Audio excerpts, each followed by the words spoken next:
Under the glow of a dim street lamp, a millionaire spotted a single mom living in her car. But what happened next would change everything.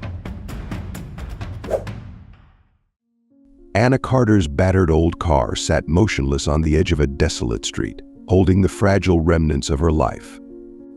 The trunk overflowed with their few possessions, while her 8-year-old daughter, Sophie, sat in the back seat, sketching their dream house on a crumpled piece of paper. "Mommy, this will be our house someday, right?"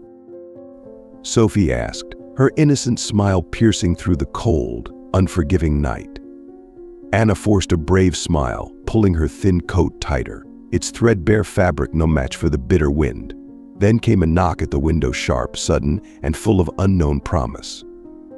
Was it another hardship in disguise, or the answer to the silent prayers Anna had whispered into the void? What unfolded next would defy all her expectations. The old car sat motionless on the desolate outskirts of Los Angeles, like a weary creature drained of life. The dim yellow glow of the streetlights filtered through cracked windows, casting jagged reflections on the rust-streaked exterior. Inside, the cramped and chaotic space told a story of hardship, faded seats with torn upholstery exposing yellowed foam, a few dusty, forgotten toys scattered on the floor. A tattered, thin blanket was carefully tucked around little Sophie, a feeble attempt by Anna, her single mother, to keep her warm against the biting chill of the night. The wind whistled through the gaps in the car's frame, a low and mournful sound that mingled with the distant rustling of dry leaves. Inside, the faint mist of Anna and Sophie's breath fogged up the windows, a reminder that this wasn't a nightmare, it was reality. Anna sat frozen in the driver's seat, her hands gripping the steering wheel as if letting go would bring the world crashing down around her.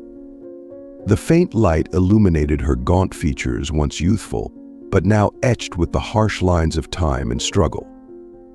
Dark circles framed her hollow eyes, which stared into the darkness beyond the windshield. Somewhere deep in their shadows, though, flickered a faint and fragile glimmer of hope for her daughter. In the back seat, Sophie, a small beacon of light in the surrounding gloom, clutched a crayon tightly in her tiny hands. She was intently coloring in a picture a small house with a red roof, a garden blooming with vibrant flowers, and a radiant sun shining brightly overhead. "Mommy, look!" Sophie beamed, holding the drawing up high. Her voice was full of uncontainable joy. "I just finished our dream house." Anna turned, her tired eyes softening as they fell on the picture. It was a vision of a dream, not extravagant, not lavish, but simple. A roof over their heads, a place they could call home. She mustered a smile, but it couldn't fully mask the worry etched deep into her expression. Her lips, chapped and cracked, curved faintly upward, but her eyes spoke of an unrelenting burden. "It's beautiful, Sophie," Anna said, her voice warm but trembling. "One day, we'll have a house just like that." Sophie's smile grew wider, her faith in her mother's words shining brightly. "Really, Mommy?" she asked, her eyes sparkling with pure belief. Anna didn't answer. Instead, she reached out and gently stroked her daughter's soft hair, her hand trembling as she adjusted the blanket to cover Sophie more snugly. It was as if she were trying to shield not just her daughter's small body, but her fragile hope, wrapping it tightly in her love. Sophie turned back to her drawing, her face filled with quiet determination, as if she believed that making the picture perfect would somehow make it real. Anna turned away, her gaze falling on the darkness outside the window. Her breaths came slow and heavy, the cold air slipping through the cracks and cutting into her skin like tiny daggers.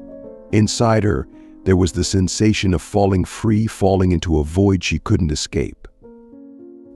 Yet she also felt an unwavering resolve, a quiet strength she had to be the bridge that would carry her daughter across this abyss. A sudden gust of wind rocked the car, rattling its fragile frame. Dry leaves swirled on the pavement outside, disappearing into the night. Anna closed her eyes, her fingers tightening around the steering wheel as though it were the only anchor she had left. In silence, she whispered a prayer, unsure if it was for herself or for Sophie or perhaps for them both. The air grew colder still, but within the confines of the car, Sophie giggled softly, adding the final touches to her drawing. Anna turned her gaze back to her daughter, and in that moment, she knew with unshakable certainty, no matter what it took, she would not let Sophie lose this hope. Sophie held up her drawing, her bright eyes glowing with excitement as her voice broke through the silence of the car. "Mommy, I finished it. This is our dream house." Anna turned around, her weary gaze softening as it fell on the picture.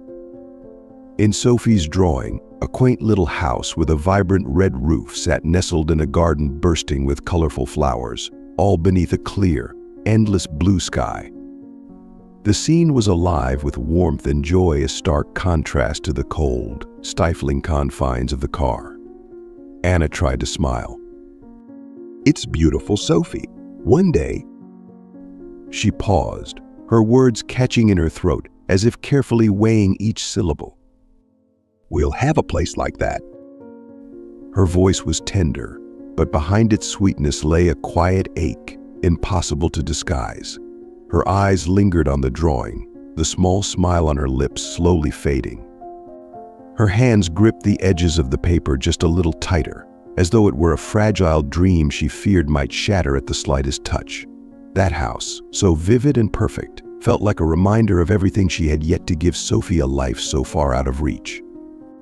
In the back seat, Sophie was oblivious to the shift in her mother's expression. She beamed, satisfied with the praise, then bent her head down again, happily adding more colors to the picture with eager strokes.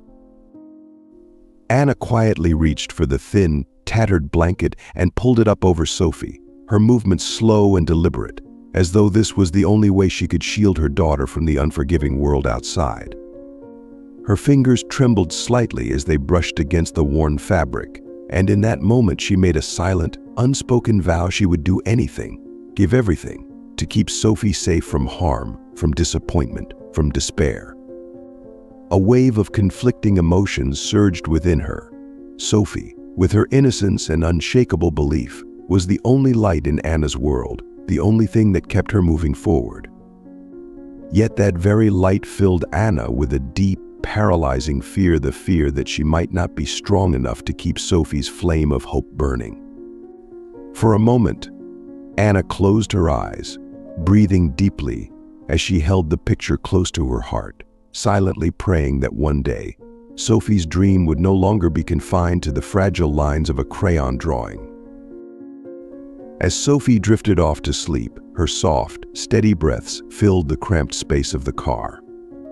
Anna exhaled quietly, the tension in her shoulders loosening just slightly. Leaning toward the driver's seat, she pulled her worn-out handbag closer. The faint yellow light from the street lamp spilled through the cracked window, highlighting every crease and tear in the old bag. Her hands trembled slightly as she rummaged through it, finally pulling out a few crumpled bills. She spread the worn paper across her palm, her eyes fixed on them with desperate focus. A $5 bill, 3 ones, and a scattering of loose coins. Anna counted and recounted, her lips moving silently, as if stretching the arithmetic might somehow conjure a miracle. But no miracle came. Her face darkened as the reality set in this wouldn't be enough for even a full meal for the two of them, let alone gas to keep their makeshift home running another day. Anna leaned back against the seat, her head pressing into the worn cushion as she clenched the small bundle of money in her fist. It felt rough and fragile, a cruel reminder of her helplessness. Anna's thoughts. "I just need one more day. One more day to figure something out. How can I stretch this out a little longer? For Sophie, I can't stop now. I can't fall apart." Her breathing grew heavier, her chest tightening as tears threatened to spill. But Anna refused to let herself cry. She swallowed the pain as she had done so many times before. A small, choked sob escaped her throat, but she silenced it almost instantly. She turned to look at Sophie, her little girl's face soft and peaceful in sleep. Sophie's rosy cheeks rested on her frail arm, her lips slightly parted in a quiet dream. The sight made Anna's chest ache with both love and anguish. Sophie completely trusted that her mother would protect her, trusted in the promise of a house full of flowers and warmth. Outside, the wind howled louder, causing the car to shudder faintly. Dry leaves swirled across the road, spinning aimlessly before disappearing into the night. But inside the car, the stillness felt suffocating, pressing down on Anna until even her breaths felt strained. She opened her eyes, now brimming with determination. The crumpled bills in her hand no longer felt like a symbol of defeat. They were a reminder she couldn't afford to give up, not for herself, but for Sophie. No matter what tomorrow brought, she would keep fighting. Anna straightened her back, carefully folding the bills before tucking them back into her bag. She leaned over to adjust the thin blanket covering Sophie, pulling it up snugly under her chin in a gesture of quiet protection. Whatever it took, she would find a way. For Sophie, she had to. Anna tilted her head upward, her gaze lost in the night sky through the dust-streaked window. Tiny stars shimmered faintly in the vast black expanse, fragile pinpricks of light piercing the veil of despair. A sliver of hope so faint, so tenuous that Anna wasn't sure if it was real or merely a mirage conjured by her weary mind. She whispered softly, her voice breaking, a prayer carried to the distant stars. Please, just one miracle. That's all I ask. Her words dissolved into the air, swallowed by the sound of the wind howling through the car's cracked frame. Her hands slackened, resting atop the steering wheel, but her eyes remained fixed on the endless night. In the back seat, Sophie slept soundly. Her small face was serene, radiant even, despite the biting cold outside. In her little hands, she still clutched the drawing of their dream house. But slowly, her grip loosened, and the picture slipped gently from her fingers, fluttering to the floor beside her small hand. The pale yellow light from the street lamp slanted through the car window, casting a soft glow over the paper. The vibrant strokes of crayon, the red roof, the blooming garden stood out against the surrounding darkness, a quiet symbol of the simple yet powerful dream the mother and daughter shared. Outside, the wind continued to whistle, its mournful tones blending with Sophie's steady breaths. The sounds created a strange harmony, a poignant mixture of the night's loneliness and the fragile peace of two souls clinging tightly to each other. The battered car remained still on the desolate roadside, its rust-speckled frame stretched under the faint glow of the street lamp. It looked like a forgotten relic of time, but within its walls, a mother and her child were holding on to their dream, defying the cruel trials waiting for them. Darkness still enveloped the world as the night lingered, but far in the distance, the faintest sliver of dawn began to creep along the horizon. The stars dimmed, their light giving way to the muted glow of a new day. Inside the car, Anna sat motionless, her exhausted eyes closed at some point during the night. Sophie stirred faintly in her sleep but remained cocooned in her dreams, peaceful and untouched. The wind outside softened, replaced by the distant blare of a car horn, a signal that the city, ever restless, was waking. A new day was arriving, but for Anna, it didn't feel like a fresh start.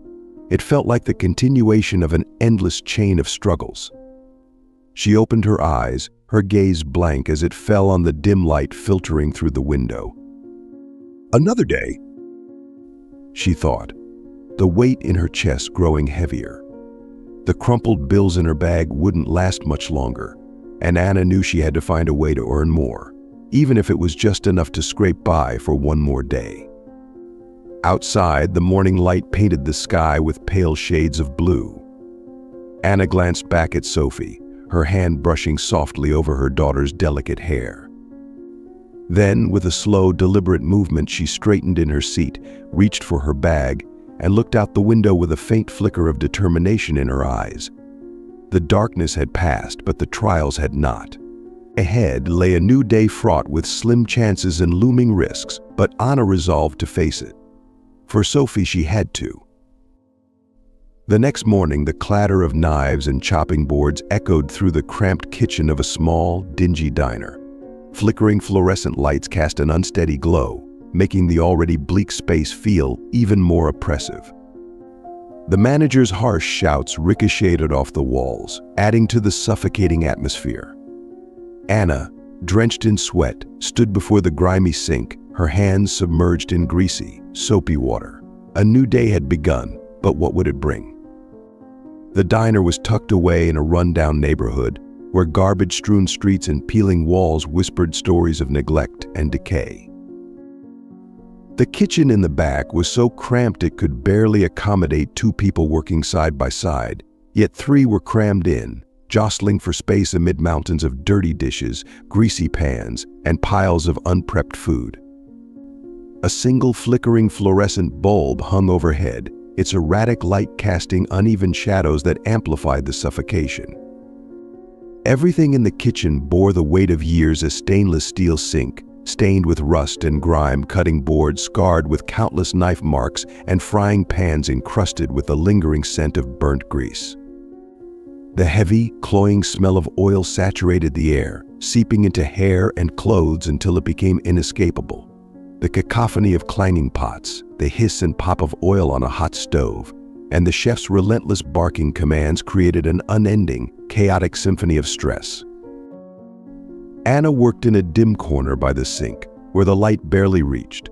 Her thin, calloused hands moved hurriedly through the greasy water, trying to conquer the mountain of dishes that loomed before her like a small, insurmountable peak. The slippery bubbles made her clumsier than usual, and a plate slipped from her grasp, crashing loudly into the sink and breaking the rhythm of her movements. Her hair was hastily tied back with an old, stretched-out hair tie, but stray strands clung to her damp forehead, slick with sweat. Droplets ran down her pale cheeks and dripped off her chin, falling silently into the soapy water. Anna didn't dare pause, not even for a second. Time in this place was not hers to waste. Her brow furrowed, and the dark circles under her eyes betrayed exhaustion that ran far deeper than just a sleepless night.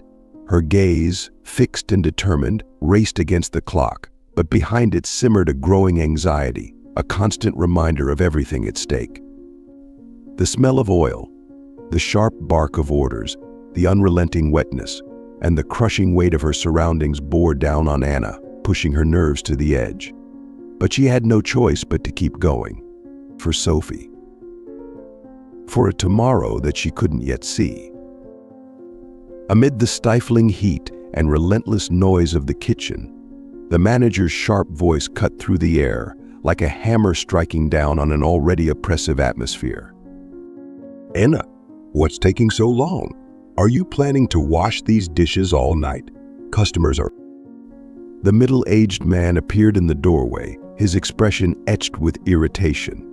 His cold, piercing gaze swept over the sink, piled high with dirty dishes. The deep furrows on his forehead seemed carved in by a perpetual scowl, and his voice, crisp and unforgiving, drowned out the clatter of knives and the sizzle of oil, making the cramped space feel even smaller. Startled, Anna flinched and lowered her head, hastening her already frantic pace. Her hands, aching and raw, now trembled with nervous energy. The slick, soapy plates in her grip seemed to conspire against her, and then crash. A plate slipped from her grasp, shattering against the hard tile floor. The piercing sound cut through the chaotic kitchen, forcing everyone to pause for a fleeting moment. Anna froze, her wide eyes staring down at the shards scattered at her feet. The momentary silence was unbearable. The manager stepped closer, his arms crossed over his chest, his gaze fixed on the broken mess on the floor. He let out a heavy sigh, the kind that carried more disdain than exhaustion, and his expression hardened, sharp enough to cut through Anna's fragile composure. "That's it," he said coldly, his tone leaving no room for argument. "I've had enough. This isn't the first time. We can't keep you on." The words struck Anna like a blow to the chest. She stood there, her arms hanging limply at her sides, water dripping from her hands onto the tiles below. Her face drained of color, her eyes reddening as tears threatened to spill. Lowering her head, she forced herself to speak, her voice trembling and thick with desperation. Please, I need this job. I have a young daughter. Just give me one more chance. But the manager didn't let her finish. With a dismissive wave of his hand, he cut her off, his voice unyielding and devoid of empathy. No, find another job. The finality of his words slammed into her like a door shutting in her face. She stood frozen, her hands curling into tight fists at her sides as she struggled to keep the rising wave of despair from breaking her. Across the kitchen, a few co-workers glanced in her direction, their faces a mix of pity and discomfort, but none of them said a word. Lowering her head further, Anna crouched down and began to pick up the shattered pieces of the plate, her hands moving slowly and deliberately, as if clinging to the task was the only way to preserve the last shred of dignity she had left. Inside, though, she was breaking apart, piece by fragile piece, just like the plate shattered and beyond repair. Anna stepped out of the restaurant, her thin, weary shoulders slumping as though carrying the weight of a world that had just crumbled beneath her.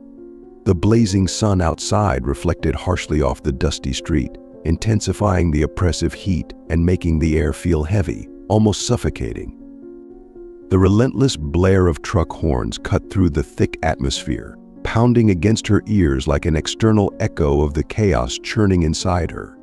Her small handbag dangled limply from her hand, as empty as the vacant look in her eyes. Anna's feet shuffled forward, directionless, her steps faltering as though the last reserves of her strength had been drained. A gust of hot wind carried a veil of dust across her face, but she made no effort to brush it away.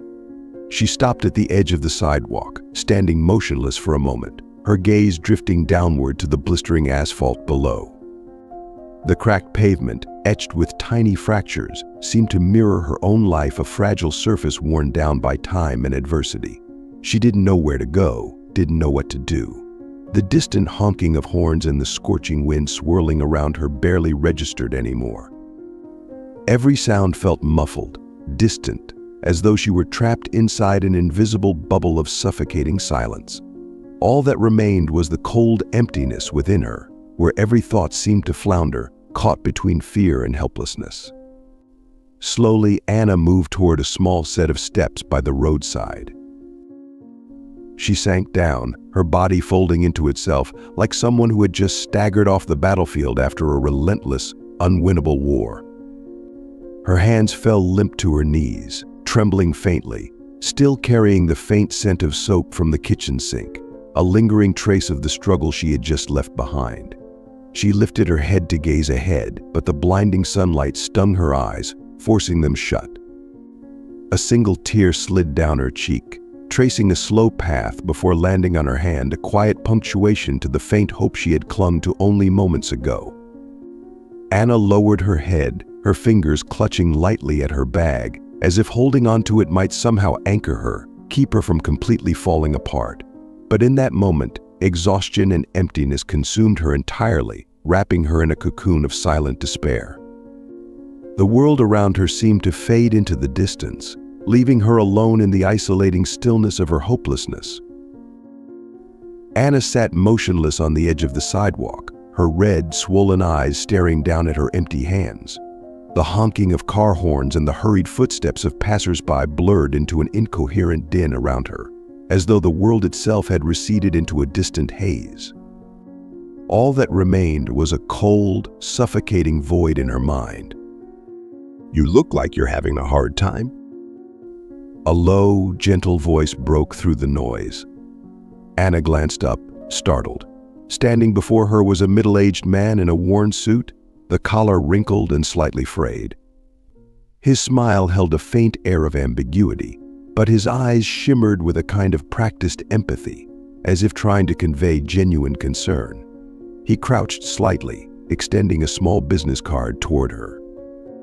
I can help you find a better place to stay, he said, his voice smooth and persuasive. All it takes is a small processing fee. Anna's gaze dropped to the card in his outstretched hand. Her fingers hovered over it for a moment before she took it, her touch brushing against the poorly printed text Emergency Assistance Organization. Safe housing call now. Beneath the bold words was a phone number and the name Jack Raymond. Don't worry. Jack continued, his voice warm and reassuring. You're not the first person I've helped. Just give me a small fee and I'll take care of everything for you. Anna bit her lip, her eyes flitting between the card and the man before her. A small, insistent voice in the back of her mind warned her to be cautious. But then, the image of Sophie's radiant face, her joy, as she sketched their dream house, flashed through her thoughts, tugging at her heart with a sharp, relentless ache. Thank you, Anna murmured, her voice faint but laced with fragile hope. She reached into her bag, pulling out the last crumpled bills she had. Her hands trembled as she handed them to Jack. This is all I have. Jack accepted the money with a gentle smile that didn't quite reach his eyes. Don't worry, he said soothingly. Everything's going to be fine. He slipped the cash into his pocket, nodded once, and then turned away, disappearing into the crowd on the busy sidewalk. Anna sat still, clutching the card as she watched him go, her chest filling with a tentative glimmer of hope that maybe, just maybe, she had found a way out. Moments later, she pulled out her phone and dialed the number on the card. But instead of the reassuring ring of a call connecting, a robotic voice filled the line. The number you have dialed is not in service. Please check the number and try again. Anna froze, the phone slipping slightly in her grasp. She stared at the card in her hand, her eyes widening in growing horror. She dialed again, and again. Each time, the same mechanical response greeted her, cold and unyielding. Her breath quickened as she rose to her feet, frantically scanning the street for any sign of Jack. But he was gone. The crowd moved busily around her, an endless tide of strangers, none of them the man she was searching for. There was no trace of him, no explanation, just emptiness. Clutching her bag tightly to her chest, Anna felt a wave of devastation crash over her. Her legs wobbled beneath her, forcing her to lean against the wall for support. Her face crumpled under the weight of despair, the faint flicker of hope she had dared to hold on to now snuffed out without mercy. For the first time that day, tears spilled freely down her cheeks. On the bustling street, surrounded by life and motion, Anna stood utterly alone, grappling with the bitter sting of betrayal, the hollow ache of abandonment, and the crushing pain of helplessness. Anna sank onto the worn steps by the roadside, her back pressed against a wall scarred and weathered by time. Her trembling hands rummaged through her old, battered bag until her fingers brushed against a few stray coins. She clenched them tightly, the cold metal biting into her palm, a stark reminder of the unforgiving reality she couldn't escape. Her gaze was hollow and vacant, devoid of life. The business card in her hand blurred under the relentless glare of the sun, its printed words Emergency Assistance Organization. Safe housing now nothing more than meaningless ink on paper. The blaring horns of passing trucks merged with the hurried footsteps of strangers and the whistle of the wind funneling through nearby alleys. These sounds reflected the chaos swirling inside Anna, yet they only served to emphasize her isolation, a lonely figure in a world that had no place for fragility. She lowered her head, her hand gripping the crumpled card tightly, as if clinging to the faint promise of hope it had once represented. But then, a sudden gust of wind tore it from her grasp. The card flew into the air, tumbling and twirling, carried away by the indifferent breeze. Anna reached out instinctively, her hand darting forward, but it was too late. Her eyes followed the fragile scrap of paper as it drifted through the stream of traffic and dust, its movements erratic and helpless. Finally, the card landed and disappeared, swallowed by the dirt and litter lining the curb. Anna's shoulders sagged, trembling faintly, but no tears came. Her face remained stoic, as if she had grown accustomed to watching things fall apart. And yet, in that moment, when it felt like everything had been stripped away, a faint glimmer of something still lingered in her eyes. It was small and fragile, but it was there, a flicker of light, like Sophie's smile, like the dream of that little house with its garden full of flowers. The harsh afternoon sunlight softened as the sun began its slow descent toward the horizon. The last rays of daylight filtered through aging buildings, casting long shadows across the dusty streets. Anna remained seated on the steps, clutching her now empty bag as the noise of the city faded into a distant hum, replaced by the whisper of the cooling wind. Finally, she stood, moving without thought, her weary legs carrying her away from the unforgiving streets. Her shadow stretched thin and lonely across the pavement, an echo of her own fragile existence. The sky shifted from a pale orange to a deep, dusky purple as Anna wandered into a nearby park. This was a place she and Sophie often visited when they needed a brief reprieve from the weight of their struggles.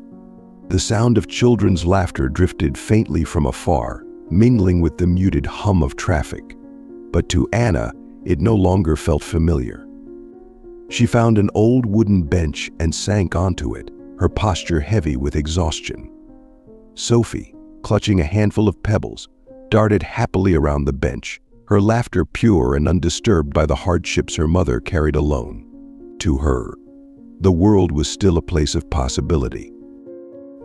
Anna pulled out her empty wallet and opened it, gazing at its barren interior, as though by habit, a futile hope etched into her every movement. Her face betrayed her exhaustion and despair, yet in her eyes there remained a flicker, not hope, but the will to keep fighting, even if just for Sophie. From a nearby bench, a man in a modest suit sat quietly, his gaze fixed on Anna and Sophie. His expression was pensive, his brow furrowing slightly, as though stirred by a memory buried deep within himself. The golden light of the setting sun washed over the park, casting a gentle glow that softened the edges of the world. This moment, though unremarkable to Anna, would become a turning point, one she couldn't yet see. The stranger's watchful eyes lingered, his presence subtle but certain. Change was approaching, quietly, in the shape of this man who had yet to speak. The public park sat nestled in the heart of the bustling city, yet now it wore an air of quiet stillness as evening began to fall. The soft, golden light of the setting sun bathed the lush green grass and scattered wooden benches in a warm, amber hue. Tall trees cast long shadows over the brick-paved pathways, where the occasional passerby walked silently, their footsteps muffled by the peace of the approaching night. The distant sound of children playing drifted from the far-off playground, mingling with the faint hum of car tires skimming the pavement beyond the park. But these sounds were faint and subdued, like the backdrop of a painting, unable to disrupt the strange calm tinged with melancholy that blanketed the space. A gentle breeze swept through, cool but tender, stirring the yellowed leaves of late autumn. A few leaves broke free from their branches, spiraling softly to the ground in quiet, unhurried arcs. Anna sat hunched on a worn wooden bench, her small figure dwarfed by the vast expanse of the park. Her hands rested on her lap, clutching an empty wallet she opened and closed absent-mindedly, as if hoping the motion might summon a miracle. Her gaze was distant, lost in a place far removed from the present, a place burdened with worry, uncertainty, and quiet despair. Her gaunt face bore the marks of endless fatigue, yet her hands instinctively adjusted Sophie's thin coat, a reflexive gesture of protection, shielding her daughter from the unpredictable storms of life. Sophie sat at her mother's feet, engrossed in a game with a handful of pebbles she had gathered. She arranged them into a circle, only to scatter them and start again, a seemingly endless cycle of play. Her wide, curious eyes still held a flicker of innocence, but beneath that shimmer lay a faint shadow of exhaustion, the visible toll of days spent hungry and sleepless. Her once rosy cheeks had grown pale, and even her posture carried a quiet weariness that didn't belong on someone so young. A soft breeze swept a few stray strands of hair across Anna's face. She reached up to brush them away, but the motion faltered, her hand pausing midair. Her gaze fell to Sophie, and for a moment, Her hardened expression softened, though the weight of an unspoken sorrow still lingered in her eyes. She exhaled, a faint sigh that barely broke the fragile tranquility of the moment. In the distance, the encroaching shadows of dusk began to merge with the fading golden light, casting the park in a subdued palette of amber and gray. The atmosphere grew heavier, quieter, as though the park itself was holding its breath, waiting for something unknown to unfold. Not far away, on another wooden bench, Ethan Walsh sat quietly. At 40, he carried the air of a man who had found success without flaunting it. His tailored suit was simple but well-fitted, exuding an understated elegance. His face bore a warmth that hinted at kindness, yet his eyes carried a depth of experience, the kind that comes from having seen and survived life's darkest corners. In his hands was a folded newspaper, but he barely glanced at it. From time to time, his gaze wandered over to Anna. He watched the young woman sitting hunched over, clutching an empty wallet with a stillness that belied the quiet anguish etched into her face. When Anna reached into her bag and pulled out a small pack of crackers, perhaps the last bit of food she had for herself and Sophie, Ethan tilted his head slightly, taking notice.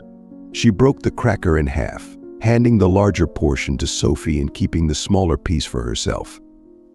Sophie took it eagerly, nibbling on it with the carefree joy of a child who hadn't yet learned the sacrifices her mother made. Anna ate slowly, her movements deliberate, her gaze distant. Ethan folded his newspaper and set it down beside him, as if he had just made up his mind. Rising to his feet, he adjusted his jacket, then began walking toward Anna and Sophie. "Excuse me," he said, his tone polite and measured. "May I sit here?" Anna looked up, startled by the interruption. Her eyes flicked to Ethan, wary and guarded. His face seemed kind, but she had met too many people who weren't what they seemed to trust easily. "Sure," she said, her voice flat. Shifting slightly to one side, she clutched her wallet tighter against her chest, a reflexive gesture, as though even the small space between them might not be safe enough. Ethan sat down, maintaining a careful distance so as not to intrude. He didn't speak right away, choosing instead to observe quietly. Sophie, still arranging her pebbles in a neat line on the ground, looked up at him. Her wide, curious eyes lingered on his face for a moment, but when their gazes met, she quickly turned back to her game, resuming her work with renewed focus. Anna, though not looking directly at Ethan, was acutely aware of his presence. She could feel his eyes on her, a quiet scrutiny that wasn't hostile but wasn't entirely neutral either. The silence between them was peculiar, tense yet strangely expectant, as if both were waiting for something to happen. In Anna's chest, her wariness remained intact, her instincts honed by hardship, but buried deep within her, beneath the layers of exhaustion and mistrust, a tiny part of her, the part worn down by unrelenting struggle, wondered who this man was and why he had noticed them at all. Ethan watched Sophie for a long moment, his gaze soft as he followed the innocent focus in her every move. She was carefully lining up pebbles on the ground, her tiny hands adjusting each one as though the task held the weight of the world. A faint smile played on Ethan's lips before his attention shifted back to Anna. "Your daughter is lovely," he said gently, his voice warm and sincere. Anna, who had been absent-mindedly fiddling with the empty wallet in her lap, looked up at him. Her eyes flickered briefly with suspicion, but she managed a tired, polite smile. "Thank you." Ethan's eyes lingered on Sophie, though his expression slowly changed. The smile faded, replaced by a subtle melancholy, as if the sight of the little girl had stirred a long-buried memory. He remained silent for a few moments, then spoke again, his voice deliberate yet hesitant. "I'd like to help you," he said, pausing as if to ensure his words landed. "I might have a job that could work for you." Anna's expression immediately hardened. The faint smile vanished, replaced by a sharp, wary glare. She turned to face Ethan fully, her voice firm and resolute. "We don't need pity. Ethan didn't flinch at her tone. Instead, he sat up straighter, his eyes calm and unwavering. He shook his head slightly and replied, his voice quiet but steady. "It's not pity," he said, pausing to measure his next words. "I used to live in a car with my mom. I know what it feels like." Anna froze, her eyes widening as surprise flickered across her face. She stared at him, searching his features, as if trying to find some trace of dishonesty or confirmation of his claim. In that moment, the walls she had carefully built around herself seemed to tremble. Ethan's words, though simple, carried a weight of truth and a rare kind of empathy, something Anna had never encountered before. Before she could respond, Sophie tugged gently at her sleeve, her small voice breaking the silence. "Mommy, I'm tired." Anna immediately turned to her daughter, her guarded expression softening. She bent down, smoothing Sophie's hair and adjusting the thin coat draped over her shoulders. But even as she tended to her daughter, Ethan's words lingered in her mind, reverberating like an unspoken question she couldn't yet answer. Anna bent down and scooped Sophie into her arms. The little girl wrapped her small arms around her mother's neck, resting her tired head on Anna's shoulder. Anna held Sophie tightly, the warmth of her daughter's body a poignant reminder of the fragile world she had fought so hard to protect, a world that belonged to just the two of them, shielded from anyone who might try to step inside. She straightened up, turning her back to Ethan, but after a few steps she hesitated. Something made her stop. Turning slightly, she glanced back at him. Her gaze no longer carried the sharp edge of mistrust, but instead held a mix of quiet gratitude and an unshakable fear. "Thank you," Anna said softly, her voice barely audible in the stillness of the park. "But we'll manage on our own." If you believe kindness can change a life, join us in spreading that message. Even the smallest act can be the light in someone's darkness. Ethan didn't reply. He simply nodded, his movements slow and deliberate. His calm expression remained steady, but deep in his eyes, there was a sadness he couldn't fully hide. He watched as Anna's slender, weary figure retreated into the distance. Her steps were slow but deliberate, as though each one was a declaration that no matter how hard life became, she would keep moving forward without leaning on anyone else. The silhouettes of mother and daughter grew smaller against the soft glow of the fading sunset. A gentle breeze stirred the air, carrying a handful of leaves to the brick path below, painting a scene that was both serene and steeped in quiet loneliness. Ethan remained seated on the wooden bench, his gaze fixed on Anna's diminishing figure. Though she had turned him down, he didn't leave right away. He stayed there for a while longer, as if lost in thought, weighing something heavy in his mind.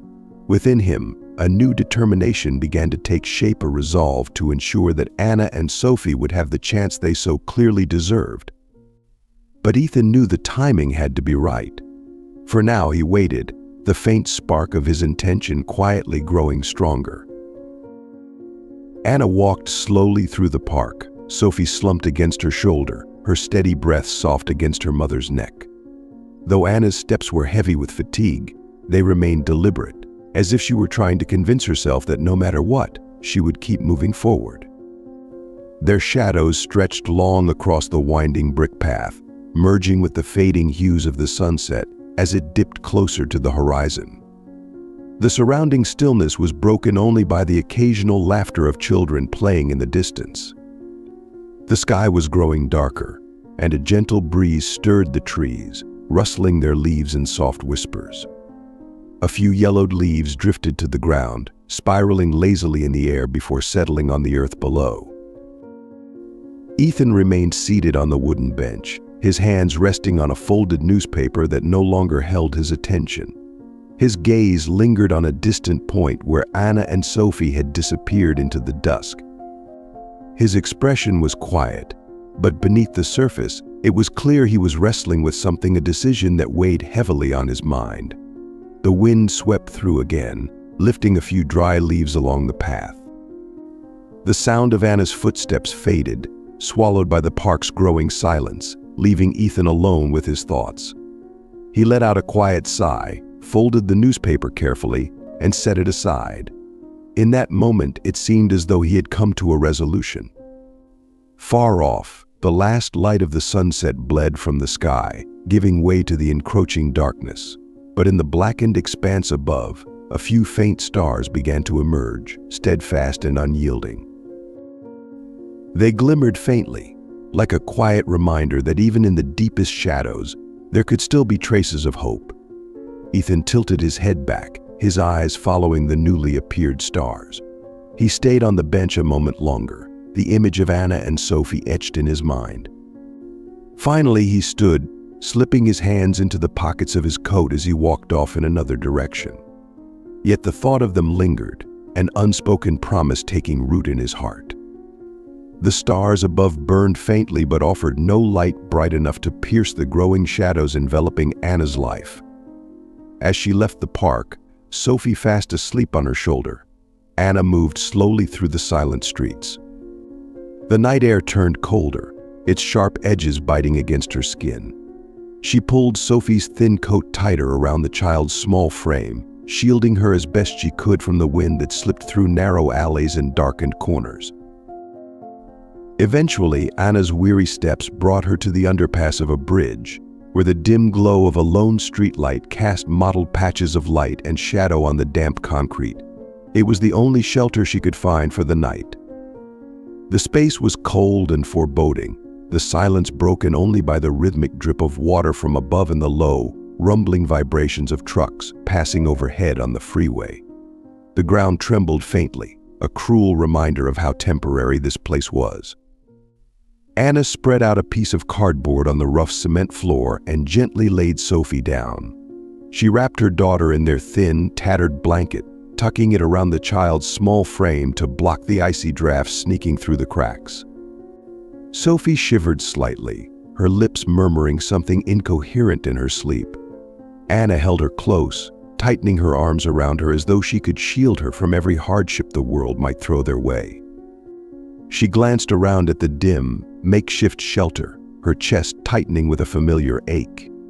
In the distance, the glow of high-rise buildings illuminated the horizon, a stark and bitter reminder of a world from which she and Sophie had long been excluded. What am I going to do? The question echoed in her mind, unanswered and relentless. As the night deepened, the air grew colder still.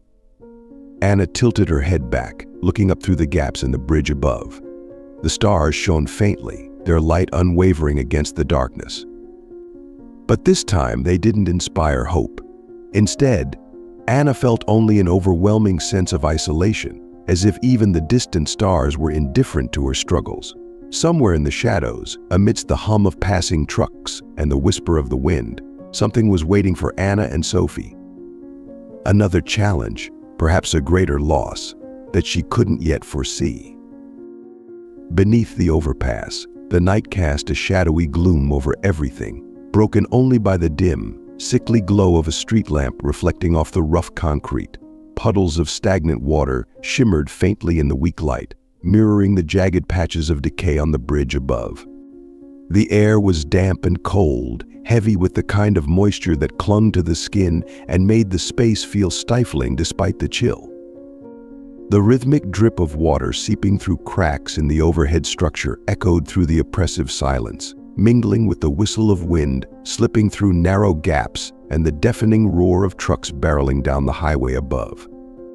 The ground trembled slightly with each passing vehicle, a relentless reminder of how fragile and temporary this refuge truly was. Anna sat hunched on a piece of battered cardboard, the only thing separating her body from the icy, unyielding cement below. A thin blanket was wrapped tightly around her and Sophie, but it did little to shield them from the biting wind that seeped through every crevice. Anna's face was etched with exhaustion, her red-rimmed eyes betraying the tears she had fought to suppress. One hand gently stroked Sophie's hair, her touch tender yet tense, as though this small gesture was the only thing anchoring her to the present amid the unyielding harshness of the night. Sophie leaned against her mother, her small frame curled up within the worn, threadbare coat that offered little protection from the cold. The wind made her shiver, and yet her gaze remained steady, fixed on the faint reflection of light in the puddles nearby. There was a quiet resilience in her young eyes, a defiant strength that seemed out of place in someone so small. Sophie said nothing, simply burrowing closer into her mother's side, her eyes searching the dim light, as if imagining something far better than the reality surrounding them. "Are you cold?" Anna whispered, her voice hoarse from fatigue and the weight of worry that had become her constant companion. Sophie shook her head slightly, a weak but reassuring smile crossing her lips. "I'm fine, Mommy, I'm warm." But the tremor in Sophie's small body, as she shivered with each gust of cold wind, betrayed the lie her words tried to conceal. Anna pulled Sophie closer, wrapping the thin blanket more tightly around them both, a fragile shield against the cold and the countless uncertainties that loomed in the dark. Despite the suffocating loneliness and unforgiving cold, Anna kept her eyes on Sophie, clinging to the tiny glimmer of hope her daughter represented, the one thing keeping her from succumbing to despair. Above them, the trucks roared on, shaking the air and the ground alike. The oppressive darkness seemed to close in, heavy and unrelenting, as if trying to swallow them whole. Anna tilted her head back, her weary gaze tracing the jagged shadows of the bridge above. Through the small gaps in the structure, the sky was hidden, shrouded by the black void of night. And yet, within her heart, the same question repeated endlessly, weighing her down with its unyielding burden. "What will tomorrow bring?" Anna bowed her head, her heavy sigh swallowed by the wind howling through the overpass. She looked down at Sophie, the little girl's pale face resting against her chest, each soft breath a painful reminder of the weight Anna carried. A knot of anguish rose in her throat, but she forced it back down. She couldn't cry. Not now. Not in front of Sophie. "I'm so sorry, Sophie." Her voice was barely a whisper, trembling and broken, as though every word cut deeper into her heart. "I couldn't do better. I've failed you. I've ruined everything." Her words drifted into the cold night air, lost amidst the rhythmic dripping of water from the bridge above. It was as if even the wind refused to hold on to her frailty. Anna tightened her arms around Sophie, her thin fingers gripping the worn fabric of her daughter's coat, as if clinging to the last shred of warmth they shared against the piercing chill of the night. Sophie stirred, lifting her head to look at her mother. Her eyes, though innocent and clear, held a maturity far beyond her years.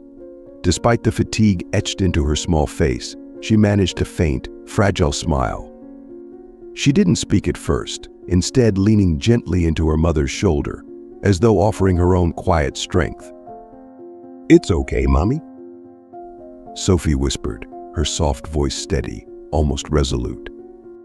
"We still have each other." Anna froze, her shoulders trembling slightly, as if those simple words had cracked something deep within her. Sophie, so small, so fragile, was still the brightest light in Anna's life.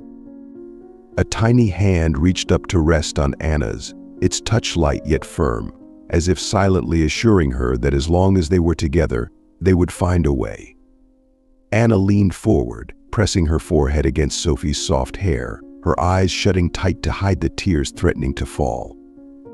"Yes, we still have each other," she murmured in reply, her voice hoarse, as though she were making a promise to Sophie and to herself that she wouldn't give up, no matter how impossible things seemed. The wind howled again, cutting through the darkness with an icy bite, but Anna no longer felt its chill. The warmth of Sophie's presence was enough to fortify her, enough to help her keep moving forward, even as the shadows of life closed in around them. Anna pulled Sophie closer, her arms tightening around her daughter's fragile frame, as though she could shield her from the harshness of the world. The cold wind blew harder, whistling through the cracks beneath the overpass, making Sophie shiver in her sleep. Anna bent her head, her anguished gaze fixed on Sophie's pale face, the face of the little girl she loved more than anything. now forced to endure circumstances no child should ever have to face. Hot tears began to stream down Anna's cheeks. She wiped them away quickly, almost frantically, as though afraid Sophie might wake and see her weakness. But the tears wouldn't stop, and with each swipe of her trembling hand, the pain in her chest deepened, cutting sharper with every breath. Suddenly, the blaring horn of a passing truck shattered the silence, ripping through the stillness of the night. Headlights from the vehicle pierced the darkness under the overpass, flooding the small space with an unrelenting, blinding white light. Anna squinted instinctively, her vision momentarily overwhelmed, and in that brief flash, it was as though everything was laid bare. The truck roared past, leaving the underpass once again shrouded in shadows and the mournful sound of the wind. But the light lingered in Anna's mind, stark and cutting, exposing the raw truth of their situation, a mother drained of strength, a child sleeping on cold concrete, and nowhere left for either of them to go. Anna inhaled deeply, trying to steady her breaths as her chest tightened painfully, her heart feeling crushed under the weight of it all. But just as the darkness within her swelled, threatening to drown her entirely, something else sparked to life, a small but undeniable flicker of determination. She looked down at Sophie, her hand brushing gently over her daughter's soft hair in a gesture of comfort and unspoken promise. Her eyes, still rimmed with red, took on a new intensity. The despair that had consumed them moments ago was replaced by a fierce resolve. I can't let it end like this. I can't let Sophie suffer any longer. I'll find a way out, no matter what it takes. Anna held Sophie tighter, her embrace firm and protective. The wind continued to howl, and the sound of dripping water echoed endlessly around them. But within Anna, a small fire had ignited, a fire of defiance, of a will that refused to break. The wind continued to blow through the cracks of the overpass, carrying with it the biting chill of the night. Anna sat there, her arms wrapped tightly around Sophie, a fragile shield against the relentless forces pressing in on them. In her mother's embrace, Sophie had drifted into sleep, her gentle breaths rising and falling against Anna's chest, a steady rhythm of life amidst the desolation. Anna tilted her head upward, her red-rimmed eyes peering through the fractured gaps in the concrete above. Beyond the jagged edges, a handful of faint stars flickered in the darkness, a quiet reminder that even in the densest shadows, there could still be glimmers of light. She stared at the sky for a moment, her gaze steady, before closing her eyes. Her lips moved faintly, as though whispering a vow to herself. I will rise for Sophie. I can't fall anymore. In her arms, Sophie slept soundly, the faintest hint of a smile lingering on her small face, as though in her dreams, the world was still full of joy. Her tiny hand clutched the edge of Anna's worn coat, holding on like a lifeline suspended between the cruel present and the fragile hope of something better.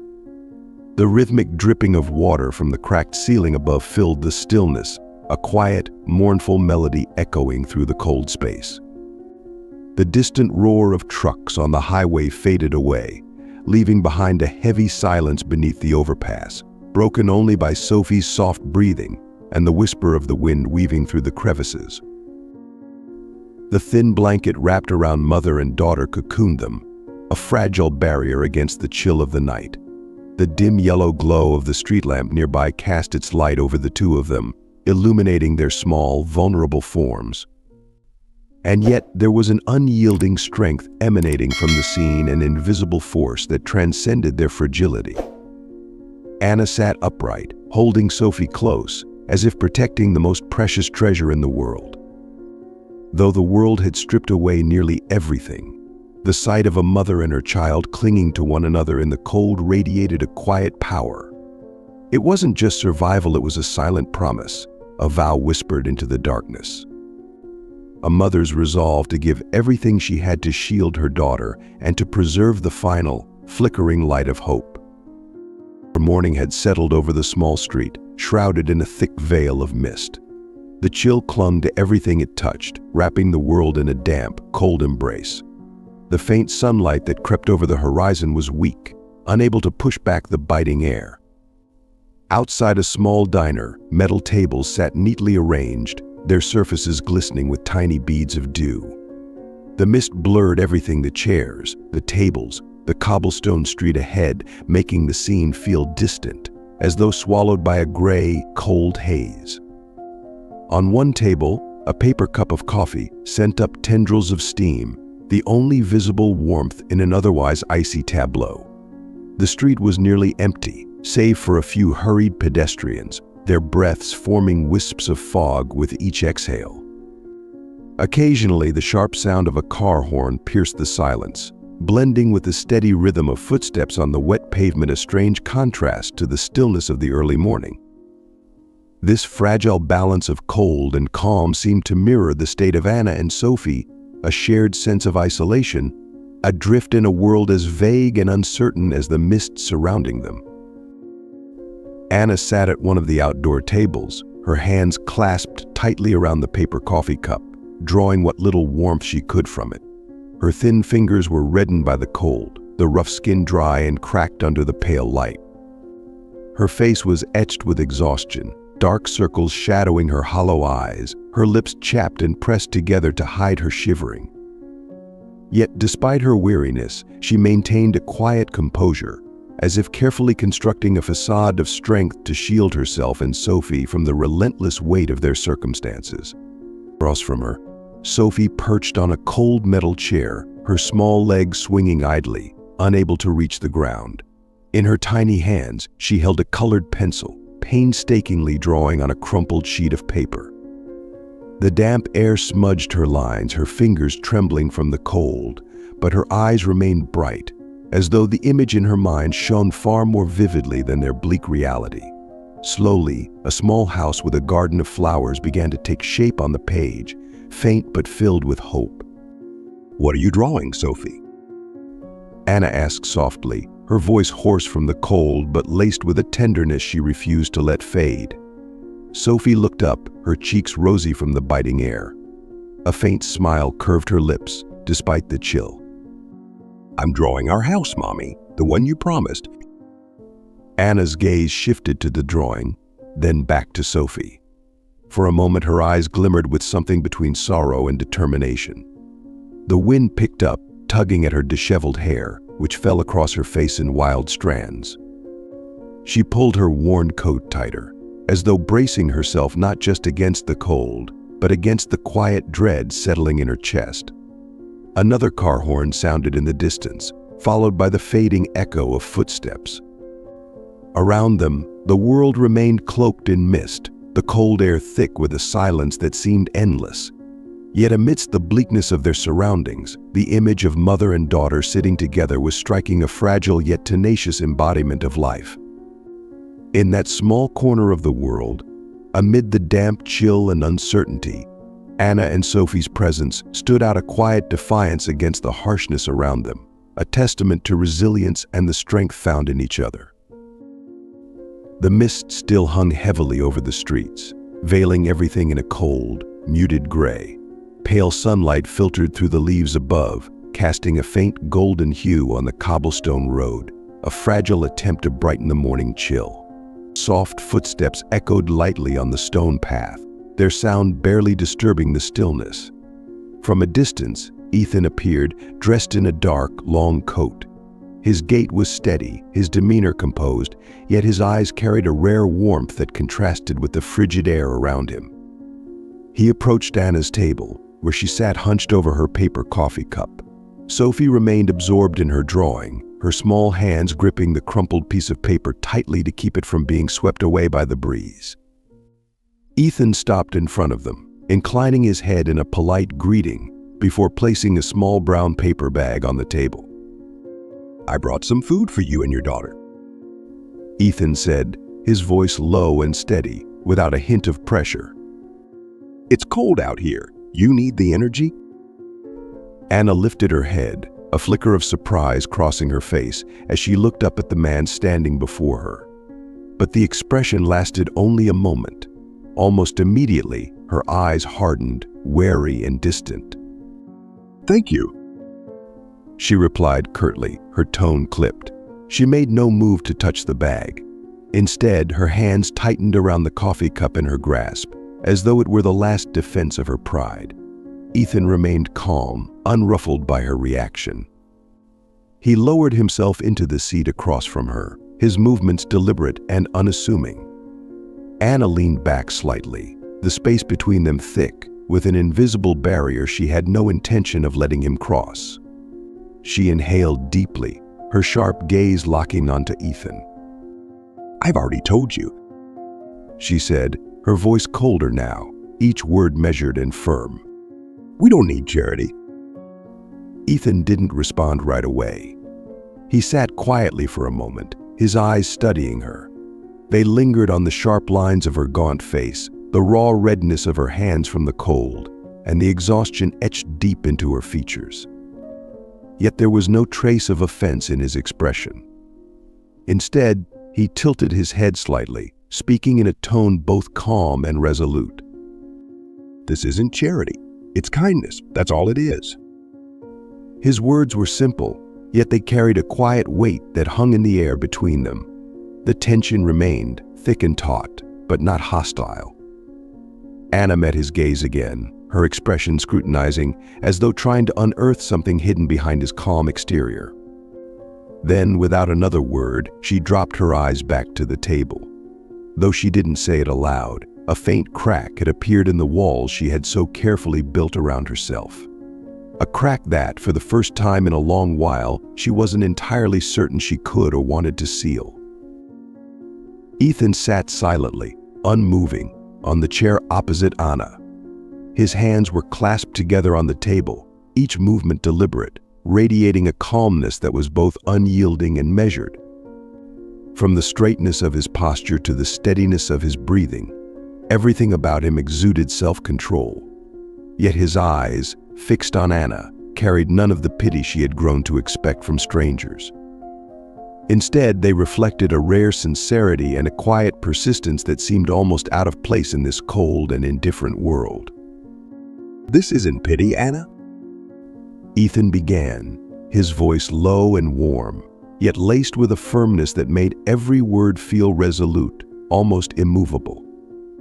"You need strength to keep moving forward, and I genuinely want to help you find that opportunity." Anna slowly lifted her head, her eyes locking onto Ethan's, as though trying to pierce through his words, searching for the ulterior motive she was certain must be hidden beneath them. Her gaze, cold and sharp, clashed with Ethan's unwavering one, creating a moment of palpable tension. His forthrightness had caused a ripple in her guarded resolve, but her instincts, honed by years of self-preservation, would not allow her to show even the smallest crack in her armor. She furrowed her brow, her expression hardening into a familiar mask of indifference and defiance, her features deliberately shielding the storm of emotions swirling inside. "Why do you care?" Anna asked, her voice cutting through the space between them like the edge of a blade. Her tone was sharp, almost accusatory, slicing through the morning mist, as if to drive him away. "You don't know anything about us, about our lives, about what we've been through." Her question hung in the air, heavy with the weight of mistrust and a bitterness she didn't bother to hide. Ethan didn't answer immediately. Instead, he tilted his head slightly, his eyes softening, though a flicker of sadness crossed them. He took a deep breath, as though steeling himself before he spoke. When he did, his voice was steady, deliberate, but underlined with a raw, unspoken pain. "I care," Ethan said, each word delivered with careful precision, as though it had been shaped and considered long before being spoken. His voice dipped lower, carrying the burden of something deeply personal. "Because I see myself in you. I know what it's like to feel stuck in a dead end, with no way out and no one willing to extend a hand." He paused, glancing briefly at his clasped hands before continuing, his words quieter but no less resolute. "I used to sleep in a car with my mother. I know exactly how it feels to fight for survival in a world that doesn't seem to—" Ethan's words hung in the stillness, mingling with the faint whistle of the wind weaving through the street. They weren't just a statement, they carried the weight of a memory. a truth etched into his past. The rawness of his confession filled the air between them, and for the first time, Anna's cold exterior wavered. Her eyes widened slightly, surprise flickering through her expression before giving way to something more conflicted. She hadn't expected such vulnerability, hadn't anticipated that someone who seemed so composed and confident could share a thread of her own story. She lowered her gaze, her eyes falling to the coffee cup cradled in her hands. Her thin fingers tightened around it, as though it were the only thing keeping her anchored in the moment. The cold air seeped through her worn clothes, but it wasn't the chill that unsettled her, it was the unexpected jolt of recognition, of discomfort, that Ethan's words had stirred. Ethan didn't push her for a response. He remained seated, his calm, steady gaze resting on her without pressure or judgment. There was no hint of condescension or insistence in his demeanor, only patience. In his eyes, there was an unspoken assurance, a quiet declaration that he wouldn't leave, regardless of whether she accepted his help or not. Outside, the pale morning light filtered weakly through the layers of mist, illuminating the weary lines on Anna's face. The tension in her shoulders remained, her guard still firmly in place, but deep within her eyes, for the briefest of moments, something softened. A faint glimmer of something trust, or perhaps the smallest seed of hope flickered there, so fleeting it was almost imperceptible. Beneath her hardened exterior, something was beginning to shift.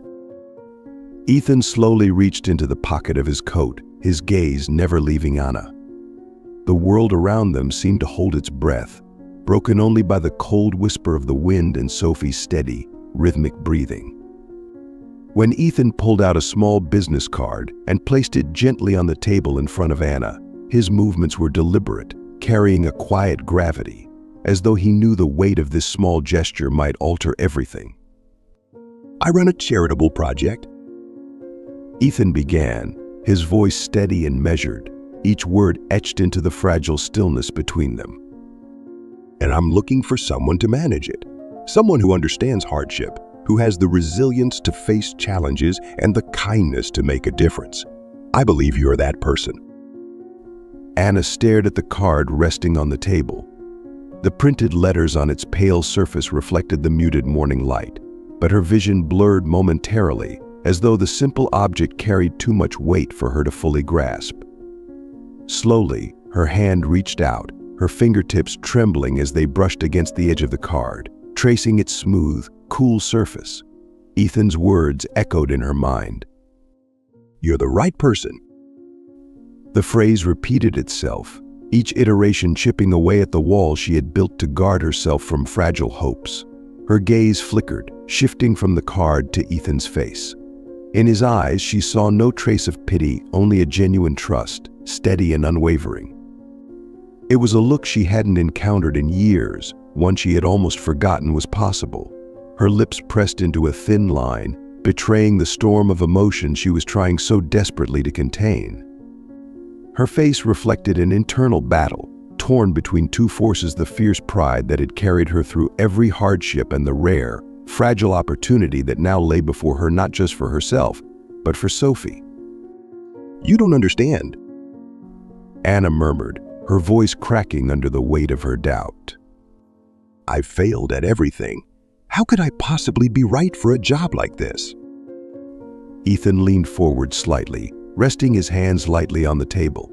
His voice was calm yet unyielding, a quiet force cutting through her self-doubt. No one understands hardship better than someone who's lived it. It's your struggles, your failures that have made you stronger. That's why I believe in you. Anna lowered her gaze back to the card, her fingers curling around it, holding it as though it were a fragile lifeline connecting the disappointments of her past to the uncertain, flickering hope of her future. Her heart felt impossibly heavy, weighed down by years of hardship and doubt, yet deep within it, a faint spark of light began to glow, small, hesitant, but unmistakably alive. Anna sat there, the cold business card resting in her hand like an unspoken reminder of the crossroads she wasn't yet ready to face. Her eyes remained fixed on the printed words, but her mind swirled with a storm of thoughts, each one louder and more urgent than the last. A faint sound broke her trance. Sophie, who had set aside her colored pencil, was now looking up at her mother with wide, earnest eyes. The little girl reached out and grasped Anna's hand, her small fingers wrapping tightly around her mother's in a silent gesture of comfort. "Mommy!" Sophie whispered, her voice soft yet carrying that unmistakable, imploring note that only a child's innocence could convey. "Just try." The simple plea made Anna pause. She looked at Sophie, her daughter's clear, trusting eyes brimming with faith, so pure it almost hurt to see. In that moment, every wall Anna had built within herself felt suddenly fragile, trembling under the weight of her daughter's quiet hope. Her breath caught for a moment. Her eyes turned glassy, on the verge of spilling tears she had fought to suppress for so long. Anna raised her hand and gently stroked Sophie's soft hair, her palm absorbing the warmth radiating from the child. That warmth wasn't just comforting, it was a profound reminder of why Anna had kept going, why she couldn't let herself falter. Everything she did, every choice she made, was for Sophie, for her future. She squeezed Sophie's tiny hand in hers, her frail fingers tightening, as if holding on to a fragile lifeline. Anna turned back toward Ethan, her gaze no longer cold or guarded but filled with uncertainty and a quiet inner struggle. She didn't speak. No answer came, not yet. But her silence was not a rejection, it was the kind of silence that marked the slow crumbling of walls. And it was Sophie, with her childlike faith and unwavering belief in her mother, who had lit a spark within Anna, a spark she had long believed extinguished. Ethan remained seated, patient as ever. He didn't push or press for a response, his calm, steady gaze resting on Anna with the same quiet persistence that had defined his presence. The wind stirred gently, causing the business card in Anna's hand to flutter slightly, as if urging her to decide not just for herself, but for Sophie's tomorrow. Anna sat still, the cold business card clutched in her hand, its simple yet meaningful words etched into her mind. Each letter seemed to carry a fragile hope, intertwined with the gnawing fear of stepping toward a life she wasn't sure she could handle. After a long moment of silence, she slowly folded the card, her thin fingers trembling slightly, and tucked it carefully into her coat pocket. Her breaths were long and measured, her gaze still hesitant, caught in a battle between pride and the yearning for change. But deep inside, a small spark had begun to ignite a fragile flame fueled by Sophie's unwavering belief. Anna lifted her head and looked at Ethan. Her lips pressed tightly together, and though she didn't speak, she offered him a small nod of gratitude. Ethan smiled gently, a subtle, understated gesture filled with sincerity. Rising to his feet, he adjusted his long coat and cast one last look at Anna and Sophie, his expression imbued with quiet trust. Without another word, he turned and walked away, his slow, steady steps leaving behind a silence that carried more meaning than any conversation could. Anna watched his figure retreat until he disappeared into the growing bustle of the street. She squeezed Sophie's hand tightly in hers, drawing warmth from her daughter, while silently reminding herself that she wasn't alone on this journey. Sophie looked up at her mother, her lips curling into a small smile, her eyes filled with an unshakable belief that things would get better. In the distance, the morning mist began to lift as the sun broke through, casting a soft, golden glow over the street. The metal tables glistened in the light, and the sound of footsteps and distant chatter gradually filled the air, a quiet reminder that life moved on, regardless of circumstance. Anna remained seated, her gaze distant and thoughtful, no longer consumed by despair, but not yet free of it. The path ahead was still shrouded in uncertainty, but in that moment, she had found a reason to keep moving, a chance to build a better future for herself and for Sophie. Sunlight streamed through the large glass windows, illuminating the tidy desk where Anna now sat. The bright, peaceful atmosphere of the office was a stark contrast to the cold, harsh morning she had once endured. 2 weeks had passed since she accepted Ethan's offer, Yet each time she stepped into this space, it felt as though she were walking an unsteady road, one filled with hope but shadowed by the unknown. Before her lay neatly arranged rows of text in a financial report, and Anna read them with intense focus, her brow slightly furrowed. For the first time in years, she felt like she was doing something meaningful, not just for herself, but for others. Yet deep within her, an undercurrent of unease lingered. Her fledgling success felt fragile, like a small boat adrift on an immense sea, vulnerable to the slightest wave that could send it crashing. Beyond the window, the city's morning hum grew louder, blending with the rhythmic tapping of keyboards from her colleagues around her. Anna lifted her gaze, her eyes landing on Ethan, who stood a short distance away, speaking with another staff member. His face, illuminated by the sunlight, exuded the same calm confidence she had come to associate with him. In that fleeting moment, Anna wondered, is this really going to work? Have I finally found a place where I belong? But before she could answer her own question, a colleague approached her desk, placing a stack of documents in front of her with a polite reminder. Anna, these files need to be signed urgently. Ethan wants them finalized today. Anna nodded, returning to her work with the diligence she had come to rely on. Yet the unease from earlier remained, a faint shadow that dulled the morning's brightness. The charity office was a new beginning, a place that promised hope. But was it truly the path to a brighter future, or merely another detour leading to unforeseen challenges? The answer, perhaps, lay hidden in the days yet to come. The office was housed in an aging building, its walls bearing the subtle discoloration of time, yet meticulously kept clean. Natural light poured in through large glass windows, illuminating the simple yet welcoming space. Rows of neatly arranged shelves lined the walls, packed with files that bore testament to the team's tireless dedication. On the walls hung posters of the organization's charitable projects, adorned with inspiring images and slogans. Give a chance. The future starts with sharing. These words seemed to echo in the air, offering both encouragement and a reminder of the weighty responsibility carried by those who worked here. Anna's desk was situated near the window, where the sunlight streamed onto the papers spread out before her. A computer sat open, its screen glowing faintly, while a steaming cup of coffee rested nearby, alongside a scattering of highlighters and pens. Her workspace was tidy and methodical, a sharp contrast to the bustling activity of the office. The rhythmic tapping of keyboards mixed with the soft murmur of colleagues' conversations and the steady hum of the printer, creating an atmosphere that was both lively and tinged with pressure. Anna sat upright at her desk, her eyes fixed intently on a financial report filled with dense columns of numbers. The light streaming in through the window illuminated her face, highlighting her unwavering concentration as she carefully studied each line.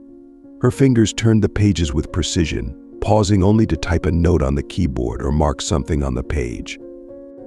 Every movement was deliberate, reflecting the seriousness and commitment she brought to her work. Her face had changed significantly since her days of struggle. The deep lines of exhaustion that once etched her brow had softened, replaced by a calm focus and a faint glow of hope. Yet a trace of wariness still lingered in her eyes, a guarded look, as though she were walking a narrow bridge over a deep chasm. It was the expression of someone cautiously optimistic, daring to believe in a brighter future while bracing herself for the possibility of setbacks that could unravel everything she had worked to rebuild. The hurried sound of footsteps behind her broke her focus. A colleague passed by, offering a light-hearted comment with a smile. Anna, that coffee must be the magic potion getting you through those financial reports. Huh? Anna returned the smile and nodded, but her attention quickly shifted back to her screen. Her smile, though warm, carried a subtle restraint, as though there was still an invisible barrier separating her from fully connecting with those around her. Even so, every moment spent here, in this bright space filled with potential, was a step forward, a world apart from the darkness she had endured. The office was a haven of opportunity, a fragile bridge to a life she had barely begun to grasp. And though the fear of losing it lingered, Anna worked steadily, each keystroke and every careful note bringing her closer to something she had once thought impossible, a future not just of survival, but of purpose. The office door swung open, and Karen strode in with confident, deliberate steps that echoed rhythmically across the hardwood floor. Her hair was swept into a flawless high bun, not a strand out of place, and her sharp gray business dress accentuated her air of calculated professionalism. Karen's eyes swept over the office, pausing briefly when they landed on Anna seated at her desk near the window.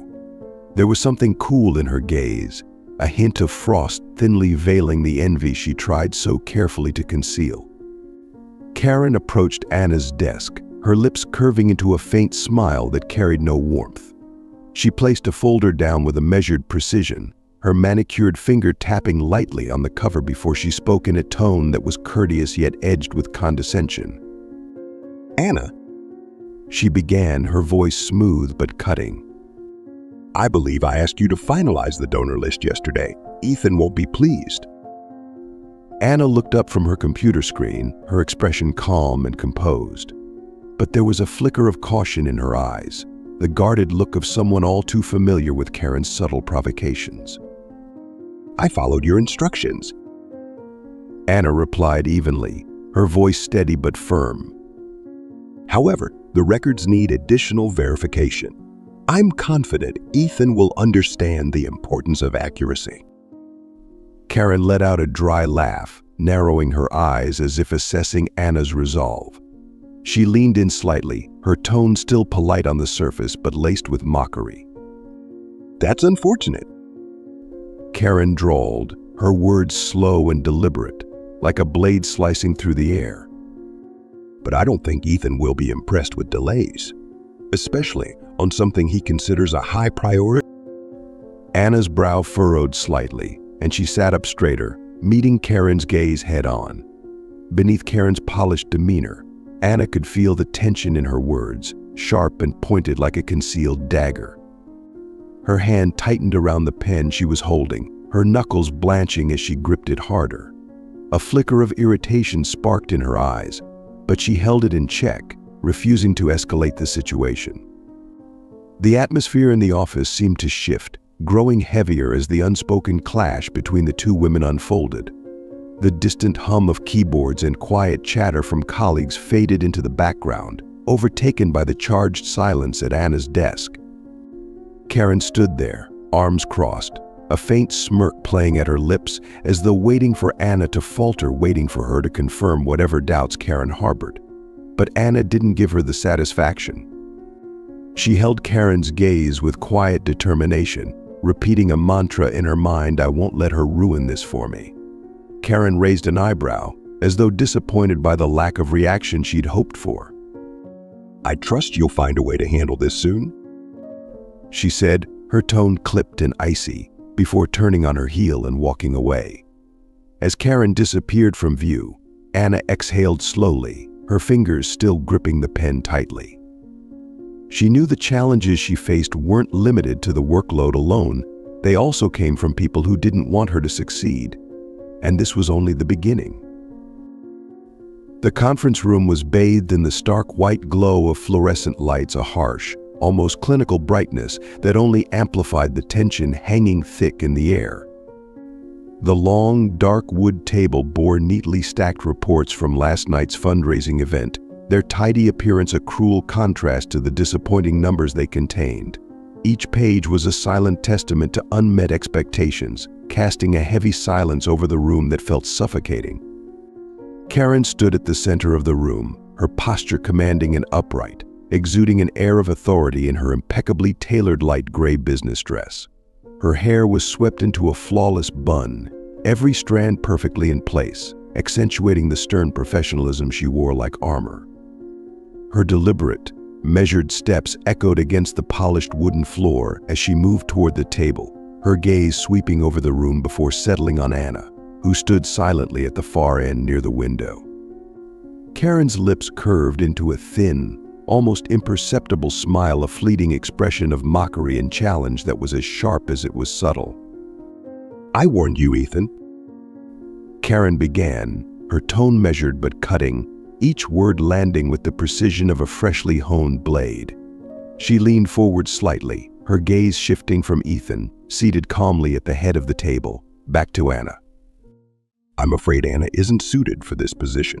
A major event like this cannot afford mistakes, especially not when we're trying to build credibility for this organization."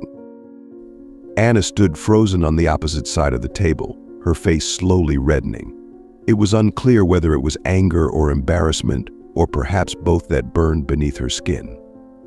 Karen's words felt like daggers, piercing the fragile sense of pride and stability Anna had worked so hard to hold on to since starting this job.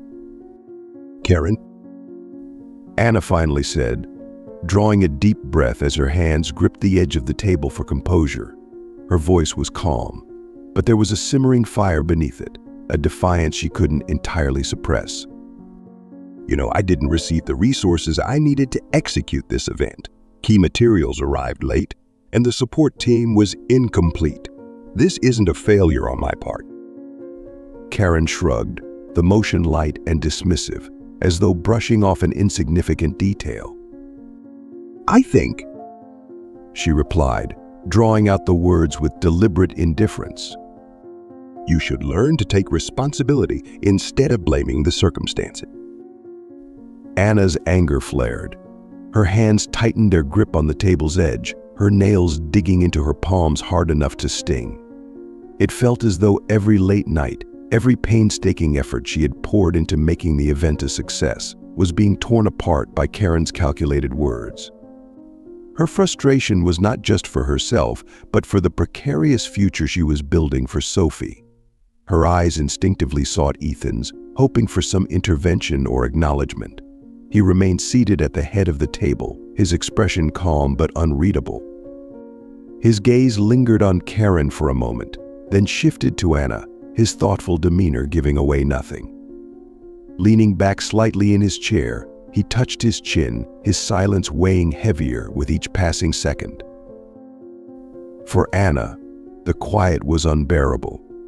Her heart pounded in her chest, the erratic rhythm filling her ears like a drumbeat of impending judgment.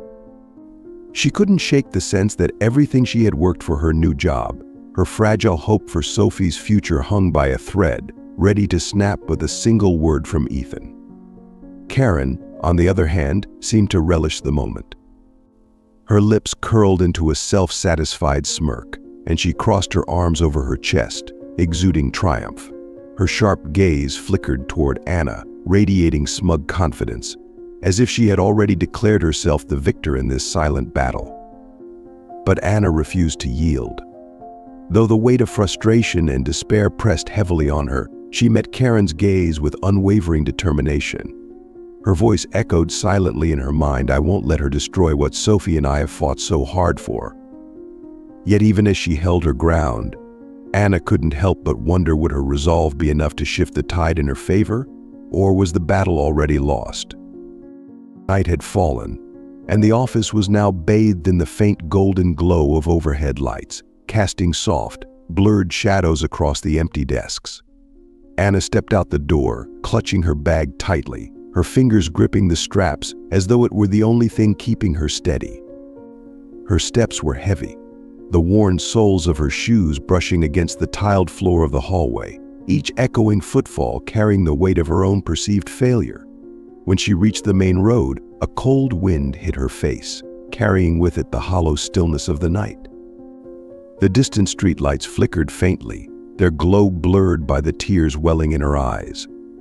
Anna bit her lip hard to stifle a sob, but her breaths came in sharp, uneven gasps, each inhale dragging a pain she couldn't name deeper into her chest. The streets were quiet, dotted with only a few passers-by, their footsteps echoing softly against the cobblestone pavement. Anna walked in solitude, each step stretching endlessly before her, her mind replaying Karen's sharp accusations and the unbearable silence of Ethan. Even though she knew she wasn't at fault, The weight of being cornered and the lack of defense from Ethan cut through the fragile trust she had tried so hard to build. When she finally reached her small apartment, Anna pushed the door open, and the familiar chill of the space washed over her. The loneliness of the room threatened to engulf her, pulling her down into despair. But before she could collapse under its weight, Sophie's small footsteps echoed across the wooden floor. The little girl ran toward her, her tiny arms reaching out, and Anna knelt instinctively, pulling her daughter into her embrace. "Mommy, were you happy today?" Sophie asked, her innocent voice breaking the quiet of the room. Anna couldn't answer. That simple question, spoken with such purity, pierced the fragile armor she had tried to maintain all day. Tears streamed down her face, unstoppable now. She sank to the floor, clutching Sophie tightly, her sobs escaping in ragged gasps, each one carrying the weight of her pain and exhaustion. Sophie didn't fully understand what was happening, but her small hands clung tightly to her mother's. That tiny, warm grip slipped into Anna's heart, soothing the raw wounds left by the day's trials. Anna looked down at her daughter, her tear-filled eyes brimming with an overwhelming love. Sophie, still smiling, rested her rosy cheek against Anna's shoulder, as if to say that no matter what, she had unwavering faith in her mother.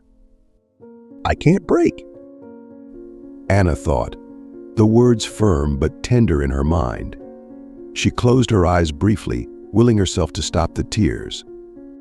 "For Sophie, I have to keep going. I can't give up." In that small apartment, though exhaustion hung heavy in the air, Anna felt a faint but growing strength stir within her. Sophie, with her innocent faith and boundless trust, was the single light cutting through the suffocating darkness that surrounded them. Anna sat on the edge of the bed, her breathing gradually steadying after the storm of tears. Sophie, still clutching her mother's hand, rested her head on Anna's shoulder. The child's small body radiated a gentle warmth, an unspoken comfort amidst the chaos swirling in Anna's heart. In just a few short moments, Sophie had fallen into a deep sleep, her steady breaths brushing lightly against Anna's shoulder, granting her a rare, fleeting sense of peace amidst the turmoil. Anna gently stroked Sophie's soft hair, her hand trembling slightly, though each motion was imbued with tenderness. Her gaze drifted into the distance, not focused on anything in particular but lost in the current of her thoughts. The image of Karen, Ethan's silence, and the relentless accusations surged back like unyielding waves. Yet this time, instead of the familiar suffocation of despair, a faint spark of resolve began to flicker within her. She took a deep breath, her shoulders stiffening as if to brace herself, reminding her that she couldn't falter, not now, not ever. Her hand gripped the edge of the bed, and the anguish that had clouded her eyes gave way to a growing determination. Outside the window, the dim glow of the street lamp pierced through the rain, casting golden streaks into the small room. The light fell across Anna's face, illuminating the resolve that had begun to take shape. The rhythmic patter of rain on the tin roof filled the silence, its gentle cadence a reminder that time, like the rain, would keep moving forward. "I won't give up," Anna thought, her eyes fluttering closed for a brief moment, as if to distill clarity from the chaotic whirlwind of her mind. "For Sophie, for myself, and for everything I've fought so hard for until now, I must keep moving forward." In the small, dimly lit room, the image of a mother seated on the bed, holding her sleeping child in her arms amidst the soft glow of the streetlight and the soothing rhythm of the rain, became a portrait of quiet strength. Though the road ahead remained fraught with challenges, Anna had made her decision she would not let anyone steal this fragile, precious hope from her. The rain had ceased, but streaks of water lingered on the window, reflecting the faint yellow glow of the streetlights outside. Inside the small room, Anna sat in silence by the bed, her eyes half closed as if trying to preserve the rare sense of peace she had managed to find. Sophie lay fast asleep in her lap, her gentle, steady breaths a soothing melody that eased her mother's weary soul. Yet deep within Anna's mind, the echoes of the previous day, Karen's accusations, Ethan's inscrutable gaze continued to haunt her. Her heart clenched at the thought of everything unraveling. And still, a quiet resolve had begun to take shape. She could not afford to fall apart again. A week had passed since that night, yet nothing seemed to have returned to normal. That morning, Anna had received a call from Ethan, requesting her to bring some important documents to his main office. His tone was calm, devoid of any discernible emotion, which only heightened the anxiety simmering within her. Now, as she stepped through the large wooden doors of his office, Anna felt a suffocating tension in the air. The expansive room was elegant and imposing, illuminated by the soft glow of a crystal chandelier that cast shimmering light onto the polished wooden floor.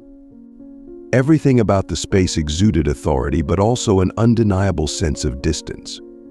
Anna approached with the requested documents in hand, her footsteps echoing clearly in the quiet room. Ethan stood near the grand oak desk at the center, his tall frame exuding calm composure, though the look in his eyes as he regarded her was impenetrable. Something felt off. The sensation gnawed at Anna, growing stronger with each passing second. But before she could say a word, Ethan gestured silently for her to take a seat.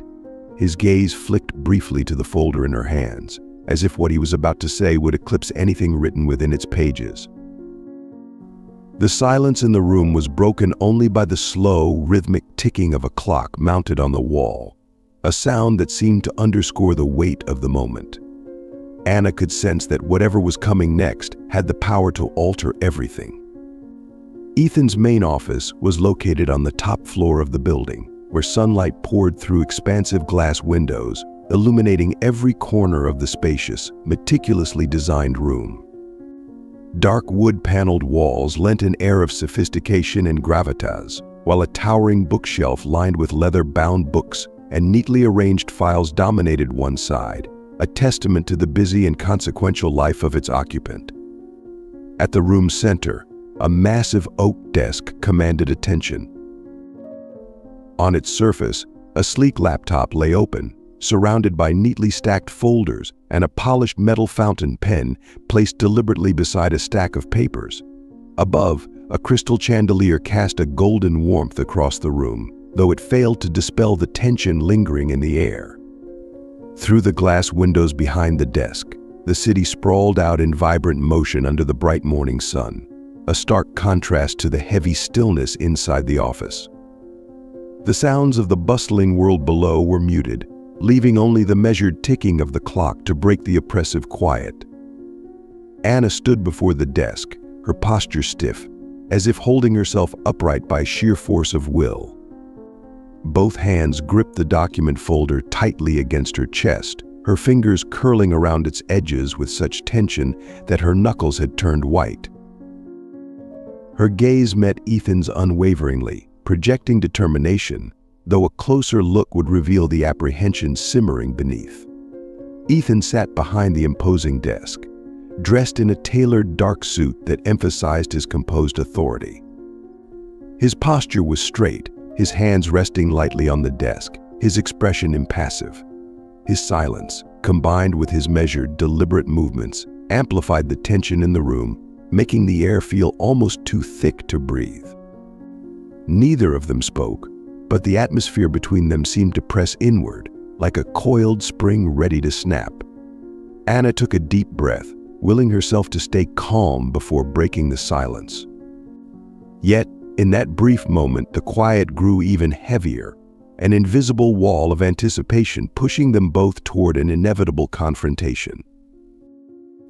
Anna drew a deep breath, forcing air into her lungs despite the oppressive weight in the room, thickening the atmosphere and making even the act of breathing a struggle. Her steps were small and deliberate as she moved forward, placing the folder of documents on the massive oak desk with care. The soft thud it made as it touched the surface rang sharp and clear in the stifling silence, slicing through the tension that cloaked the room. She lifted her head, her eyes locking onto Ethan's, an unflinching gaze that carried both an undeniable fear and an unyielding resolve. Her voice, though shaky at first, steadied as she willed it to remain firm. Each word was chosen with precision, as if every syllable bore the weight of her convictions. "I don't want to have to say this." Anna began, her voice soft but resolute. Her hands trembled for a moment before she clenched them tightly, drawing strength from the action. "But I can't stay silent any longer. This..." She slid the folder closer to Ethan, her fingers brushing against the edge of the paper. "Is evidence that Karen has been embezzling a significant amount of money from the charity fund. I've reviewed the reports carefully and found glaring discrepancies. She has been manipulating the numbers to funnel money into her own account." Anna paused to steady herself, drawing another deep breath before continuing. Her voice grew firmer, carrying the weight of her determination. "I cannot stand by and let someone like Karen undermine the trust of the people we are trying to help. If this continues, it won't just harm the fund. It will destroy the credibility and mission of this organization." Ethan didn't respond immediately. His brows knitted together, deep furrows forming on his forehead as he reached for the folder with a slow, deliberate motion. His gaze flicked briefly to Anna, scrutinizing her face for any hint of doubt or hesitation, before turning his full attention to the folder. The room felt even more suffocating as silence stretched out, broken only by the faint rustling of papers as Ethan began to read. His expression, initially composed, began to shift subtly with each page he turned. His lips pressed into a thin line, the creases on his forehead deepening, and his eyes grew sharper, cold, calculating, like a serene lake suddenly frozen solid. Anna stood rooted in place, her arms hanging at her sides, fingers curling tightly into her palms, knuckles white from the pressure. Inside, it felt as if a fire raged within her, her heart pounding violently against her ribcage.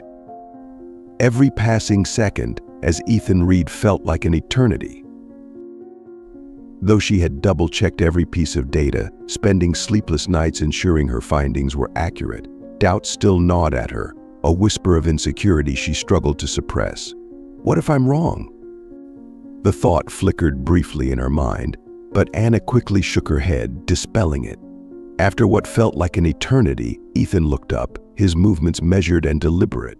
His sharp gaze bore into her, his face revealing little emotion.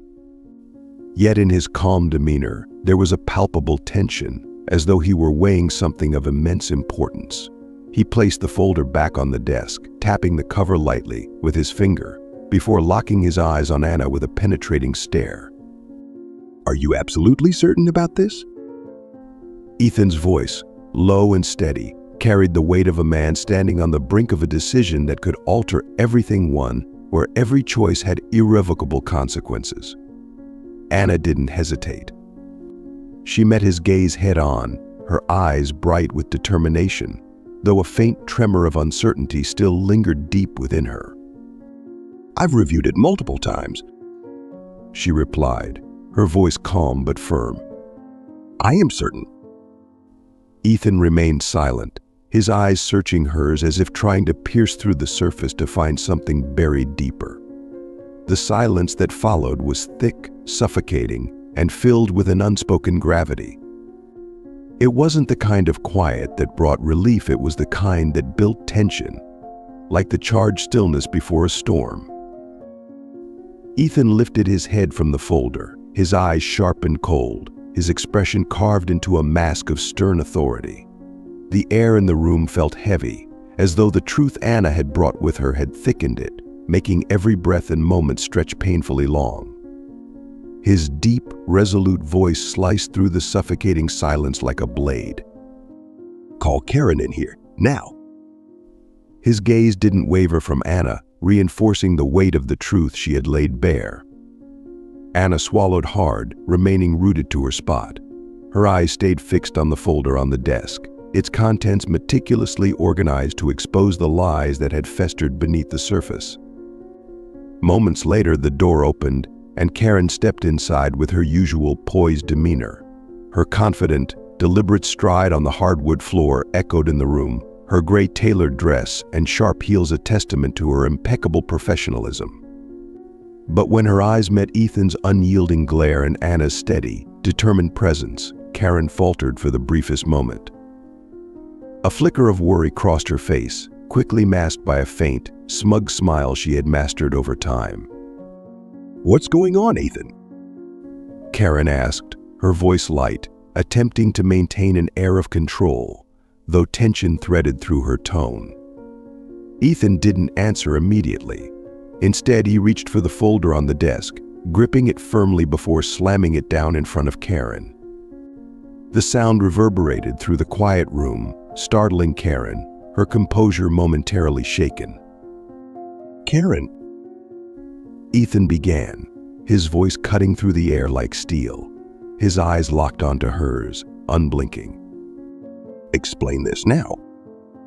Karen glanced down at the folder, her lips pressing into a thin line. She opened it hesitantly, her eyes darting quickly over the first few pages. Her expression grew tighter, her confidence wavering as confusion and alarm began to surface. "I don't know what this is." Karen said finally, her voice measured but faltering. "This must be some kind of misunderstanding. Someone's clearly trying to sabotage me."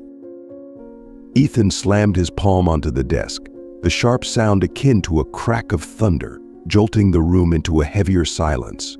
His voice, low and commanding, carried an unrelenting force that made the walls seem to close in. "Stop dodging, Karen," he demanded. "Gay. The truth is all here. Every transaction, every discrepancy, and the money that's mysteriously vanished. How much longer do you think you can deny this?" Karen's composure began to crumble. Her hands trembled slightly as she turned the pages, her eyes scanning the damning evidence. Beads of sweat formed along her temple, despite the cool air in the room. The color drained from her face, leaving her pale and exposed.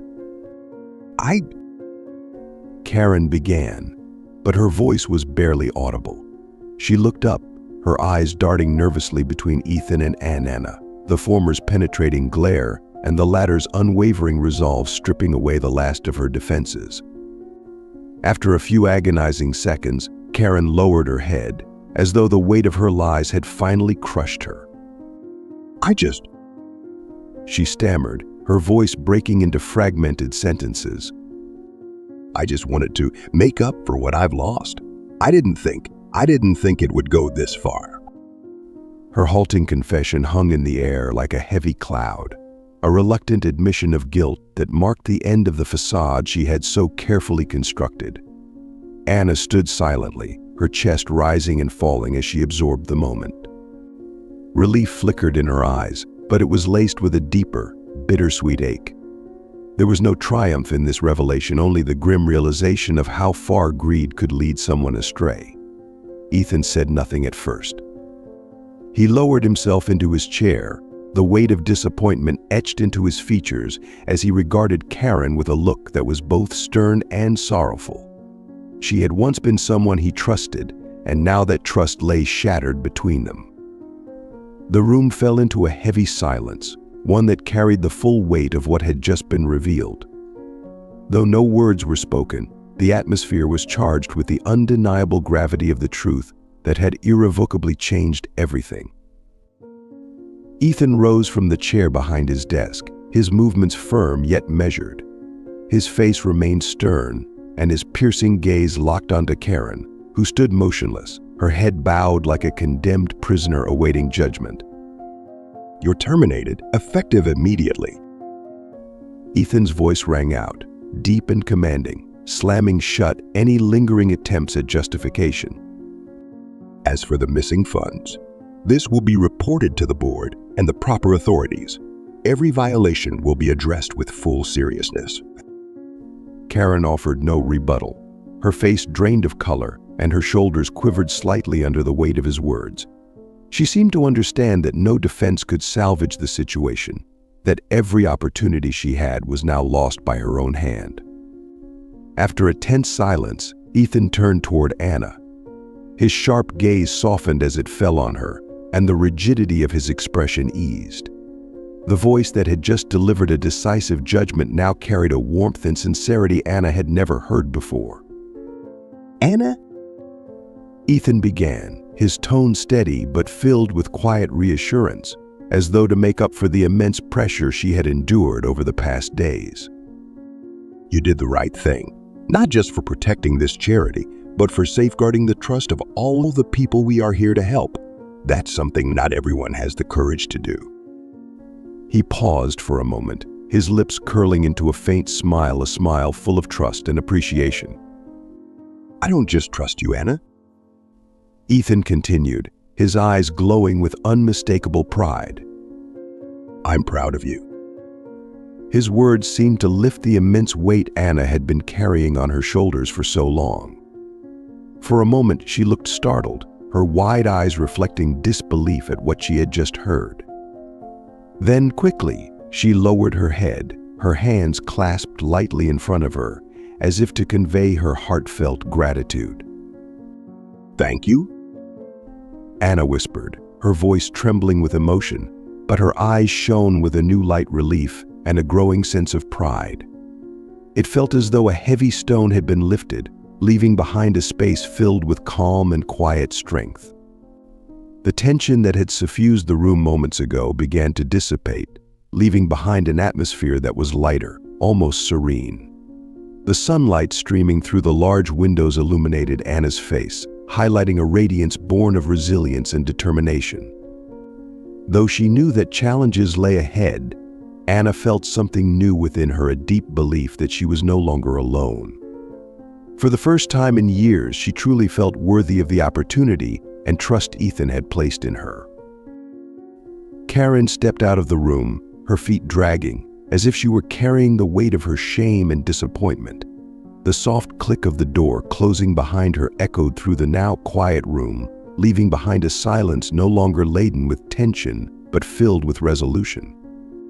Anna slowly moved toward the large window, her gaze falling on the cityscape stretched out beneath the daylight. In the distance, skyscrapers glinted in the sunlight, the shimmering reflections on their glass windows dancing like fleeting reminders that life, no matter the storm, goes on. Sunlight poured through the glass, illuminating Anna's face and highlighting the newfound determination in her eyes. The lines of exhaustion that once marked her features seemed to fade, replaced by an unmistakable sense of confidence, as if a new chapter of her life had just been written. Ethan stepped up behind her, resting a hand gently on her shoulder. His touch wasn't just a gesture of reassurance, it carried a profound sense of trust. His deep, steady voice broke the quiet, each word imbued with meaning. You've proven yourself, Anna, Ethan said, his tone firm yet warm, each syllable resonating in the room. From this moment on, you're not just part of this project. You're its heart. What you've done today didn't just save the charity. It safeguarded everything it stands for. Anna turned to face Ethan, her eyes softening but still holding the resolve that had carried her through so much. A faint smile spread across her lips, understated but filled with meaning. It was the smile of someone who had weathered the storm, a mother who had fought through darkness and emerged stronger, finding the light for both herself and her child. The sunlight flooded the room, casting a warm glow that seemed to erase all traces of the tension that had once consumed the space. The image of Anna and Ethan standing in that golden light became a quiet symbol of strength, a testament to trust rebuilt, hope reignited, and the promise of a new journey awaiting them. In that moment, Anna didn't need to say another word. Her silence spoke volumes. She was ready to face whatever challenges lay ahead, not just for Sophie, but for herself. The light that filled the room that day didn't just dispel the shadows of tension, it illuminated a new path for Anna, a path she had never dared to imagine before. In the days that followed, her life began to change in ways she could not have foreseen. Ethan's recognition not only secured her position at the charity, but also gave her the opportunity to transform her determination and faith into concrete action. Each day, Anna proved her worth, dedicating herself tirelessly to projects aimed at helping those who had once found themselves in situations like hers. Months later, a new chapter of her story unfolded in a special place, a support center for single mothers. This center was more than just the culmination of Anna's efforts. It stood as a symbol of her journey from the days of living in an old car, lost and hopeless, to the present, where she could stand before other women and inspire them with hope and strength. The center was nestled in a quiet neighborhood, surrounded by lush green trees. Inside, the space opened up with a warm and welcoming atmosphere, designed to feel like a haven from life's storms. The walls, painted in a soft yellow, exuded a gentle warmth without being overpowering. Children's hand-drawn pictures adorned the walls, creating an environment alive with color and innocence. At the heart of the room, a framed painting took center stage, a small, charming house with a red roof and a vibrant garden in full bloom. Though simple, the image had become a beacon of hope and unity, a shared dream for everyone who passed through these doors. Wooden tables and chairs were arranged neatly around the room, each table adorned with blank sheets of paper, crayons, and small toys for the children. Laughter echoed through the space as kids of all ages played, their joyful giggles lighting up the room like the sun itself. Nearby, a group of mothers sat together, chatting with expressions of relief and quiet happiness, as though this center had become their sanctuary after endless months of turmoil. Anna stood before a small group of young mothers, her presence commanding yet approachable in a simple yet elegant outfit, a crisp white blouse and soft blue slacks. Her hair was tied neatly back, revealing a face marked by calmness and confidence. Her eyes, gentle and compassionate, carried a quiet strength born from the struggles she had endured. As she spoke, her hands moved slightly to emphasize her words, her voice clear and steady, imbued with warmth, as though she were pouring her own resilience into each listener. In a nearby corner, Sophie sat at a small table, a pile of blank paper and a rainbow of crayons spread before her. The soft sunlight streaming through the window bathed Sophie's delicate features, illuminating her hair and giving her an angelic glow. She was lost in her drawing, a smile playing on her lips as she admired the colorful strokes she had created, as if each line and shade was a stroke of optimism for the future she and her mother were building together. The atmosphere in the center buzzed with positivity and hope. It was more than just a support center, it was a shared home, a place where people discovered solace, trust, and the promise of a brighter tomorrow. As Anna finished her speech, a young mother approached, carrying a small child in her arms. The woman, no older than 25, had her hair hastily tied back, and her face bore the marks of exhaustion mingled with an uncontainable emotion. Her eyes shimmered, as if she were holding back tears that had long been waiting to fall. In her hand was a piece of paper, folded and creased from being handled so many times. Perhaps it was a work plan, a list of goals the center had helped her draft, or simply small notes filled with significance on her journey to overcome adversity. She stopped in front of Anna, her gaze overflowing with gratitude. Reaching out, she took Anna's hand, thin and small but gripping tightly, as if afraid to let go of something precious. "Thank you," the young woman said, her voice hoarse with emotion yet steady in its sincerity. "Without this program, without your support and the center, I don't know how I could have managed to care for my child. You saved our lives." The heartfelt words echoed through the warm, bustling center, carrying a weight that silenced the room. A few other mothers turned to look, their eyes reflecting shared understanding and solidarity. Anna froze momentarily, absorbing the depth of sincerity in the young woman's voice. She looked at the mother and her child, the baby's small, rosy face peaceful and secure despite the storms its mother had weathered. "There's no need to thank me," Anna replied, her voice soft yet filled with warmth. She squeezed the young mother's hand, her eyes glistening with emotion but brimming with quiet pride. "I'm just a small part of your journey. You're the one who stood up for your child, the one who refused to give up." The young mother nodded, her tears finally breaking free, streaming down her cheeks not in sorrow, but in the relief that comes after enduring so much. Anna smiled gently, her hand still holding the woman's, a silent promise that the center and Anna herself would always be a place she could turn to. From across the room, Sophie looked up from the half-finished drawing in front of her, her bright eyes fixed on her mother. She said nothing, but her gaze was filled with pride, a quiet acknowledgement that Anna had become more than just her hero. Anna was now a source of inspiration for so many others. Anna tightened her grip on the young mother's hand, feeling the faint tremble in her grasp. Her gaze was gentle yet resolute, as if willing strength into the woman standing before her. A soft smile touched Anna's lips, and her voice rang out, tender but imbued with emotion.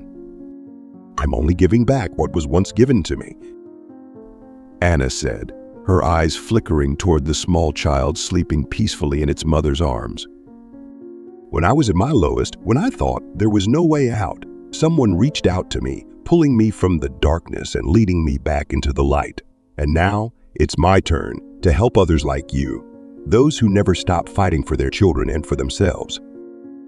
Her voice wasn't loud, but the sincerity behind each word stilled the room. The other young mothers, even without meaning to, paused what they were doing to listen, drawn in by the quiet power of her words. The young mother standing before Anna nodded slightly, her eyes shimmering with unshed tears. She couldn't find the words to respond, but the faint smile on her weary face spoke volumes of flower blooming in the middle of a barren desert. In those eyes, Anna saw trust and hope, the same fragile emotions she once thought she'd lost forever when she spent nights huddled in a broken-down car, cradling her daughter in trembling arms. Anna held the young mother's hand a moment longer, pressing it gently to affirm that her words weren't just promises, but a genuine commitment. Then she let go, her soft gaze sweeping across the room, taking in the faces of the other women, before finally resting on Sophie. Her daughter sat at a small table, engrossed in her drawing, but her bright eyes sparkled with pride as she glanced up at her mother. "We never walk this journey alone," Anna added, her voice carrying like a quiet vow, not only to the young mother but to everyone in the room. "And as long as we hold on to one another, everything can change." The atmosphere in the center seemed to warm, the laughter of children echoing from a corner like a soothing melody easing heavy hearts. Eyes turned toward Anna not just with gratitude, but with trust, as if they knew that she was the one who could guide them toward a brighter future. The soft afternoon sunlight poured through the large window, illuminating the room filled with warmth, laughter, and chatter. Sophie stood in a corner, clutching a hand-drawn picture. She had just finished a cozy little house with a red roof, a vibrant garden full of flowers, and a vast blue sky stretching endlessly above. The bright colors in the picture radiated the hope and optimism Sophie always carried in her heart. "Sophie, what are you doing?" Anna called out as she noticed her daughter holding the picture close and darting toward the central wall. Sophie didn't respond right away. With her small hands, she dragged a wooden stool from the corner of the room to the wall where the children's artwork was proudly displayed. Carefully and determinedly, Sophie climbed onto the stool, her movements deliberate and sure. The lively laughter of the mothers and children around them began to fade, replaced by a curious silence as everyone turned to watch Sophie with amused anticipation. Once she placed her picture in the remaining empty frame on the wall, Sophie turned around, her eyes sparkling with joy and a wide, innocent smile lighting up her face. "Now more people can have homes like us, right, Mom?" she said loudly, her voice pure and filled with unwavering belief. Anna walked toward her daughter, her own eyes glistening with unshed tears, not tears of pain or despair, but of happiness and fulfillment. Kneeling down, she wrapped her arms tightly around Sophie, as though trying to preserve this precious moment forever. "Yes, sweetheart," Anna replied, her voice catching slightly but still gentle and sweet. "I promise, more people will have homes of their own, warm, happy places where dreams can begin." In that instant, Sophie's picture of their dream home became more than just a representation of what she and Anna had achieved. It transformed into a source of inspiration for everyone in the room. The young mothers gazed up at the picture, their eyes brimming with renewed hope, while the children squealed with excitement.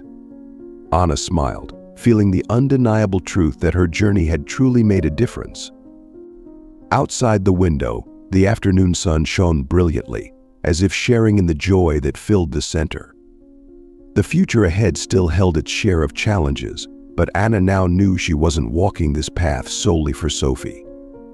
She walked for hundreds, perhaps thousands of other mothers, so that the dream of a happy home would no longer feel so out of reach. The door to the center closed gently behind them, leaving the sounds of children's laughter and the heartfelt conversations of mothers sharing their stories to linger in the warm air. Anna and Sophie stepped outside, the space before them glowing under the golden sunlight of the late afternoon. Anna bent down to take Sophie's hand, the small fingers intertwining with her own, forming an invisible bond of strength between mother and daughter. Sophie looked up at her mother, her eyes brimming with joy and pride, while Anna smiled softly, her gaze fixed on the horizon ahead, where new opportunities and fresh hope awaited them. As they descended the center's front steps, Anna paused briefly and turned back for a moment. Above the main entrance, the sign gleamed in the Sunlight Support Center for a brighter future. The words were more than just a name, they were a promise. A commitment Anna had made to herself to uphold a place that would restore hope to those who had once faced struggles as she had. Sophie tugged lightly at her mother's hand, her voice ringing with innocence and determination. Mom, let's go. We have a lot to do, don't we? Anna let out a soft laugh and bent down to kiss the top of Sophie's head. Yes, sweetheart, she replied, her voice filled with both resolve and tenderness, as warm as the sunlight wrapping around them. We have so much more to do. Hand in hand, the two began walking forward, their steps slow but resolute. Far above, in the wide expanse of sky, the last of the clouds drifted away, revealing a vast, endless blue. The late afternoon sun bathed them in a radiant golden glow, a symbol of their resilience, compassion, and the beginning of a new chapter. The final image lingered Anna and Sophie's silhouettes walking into the light of day, framed by the infinite sky above. A future filled with hope awaited not just for the two of them, but for everyone the center had helped and would continue to help in the days to come. Join Anna and Sophie in continuing this journey. Share their story to inspire others. Thank you for taking the time to walk alongside Anna's story. We hope this journey touched your heart and sparked the best within you.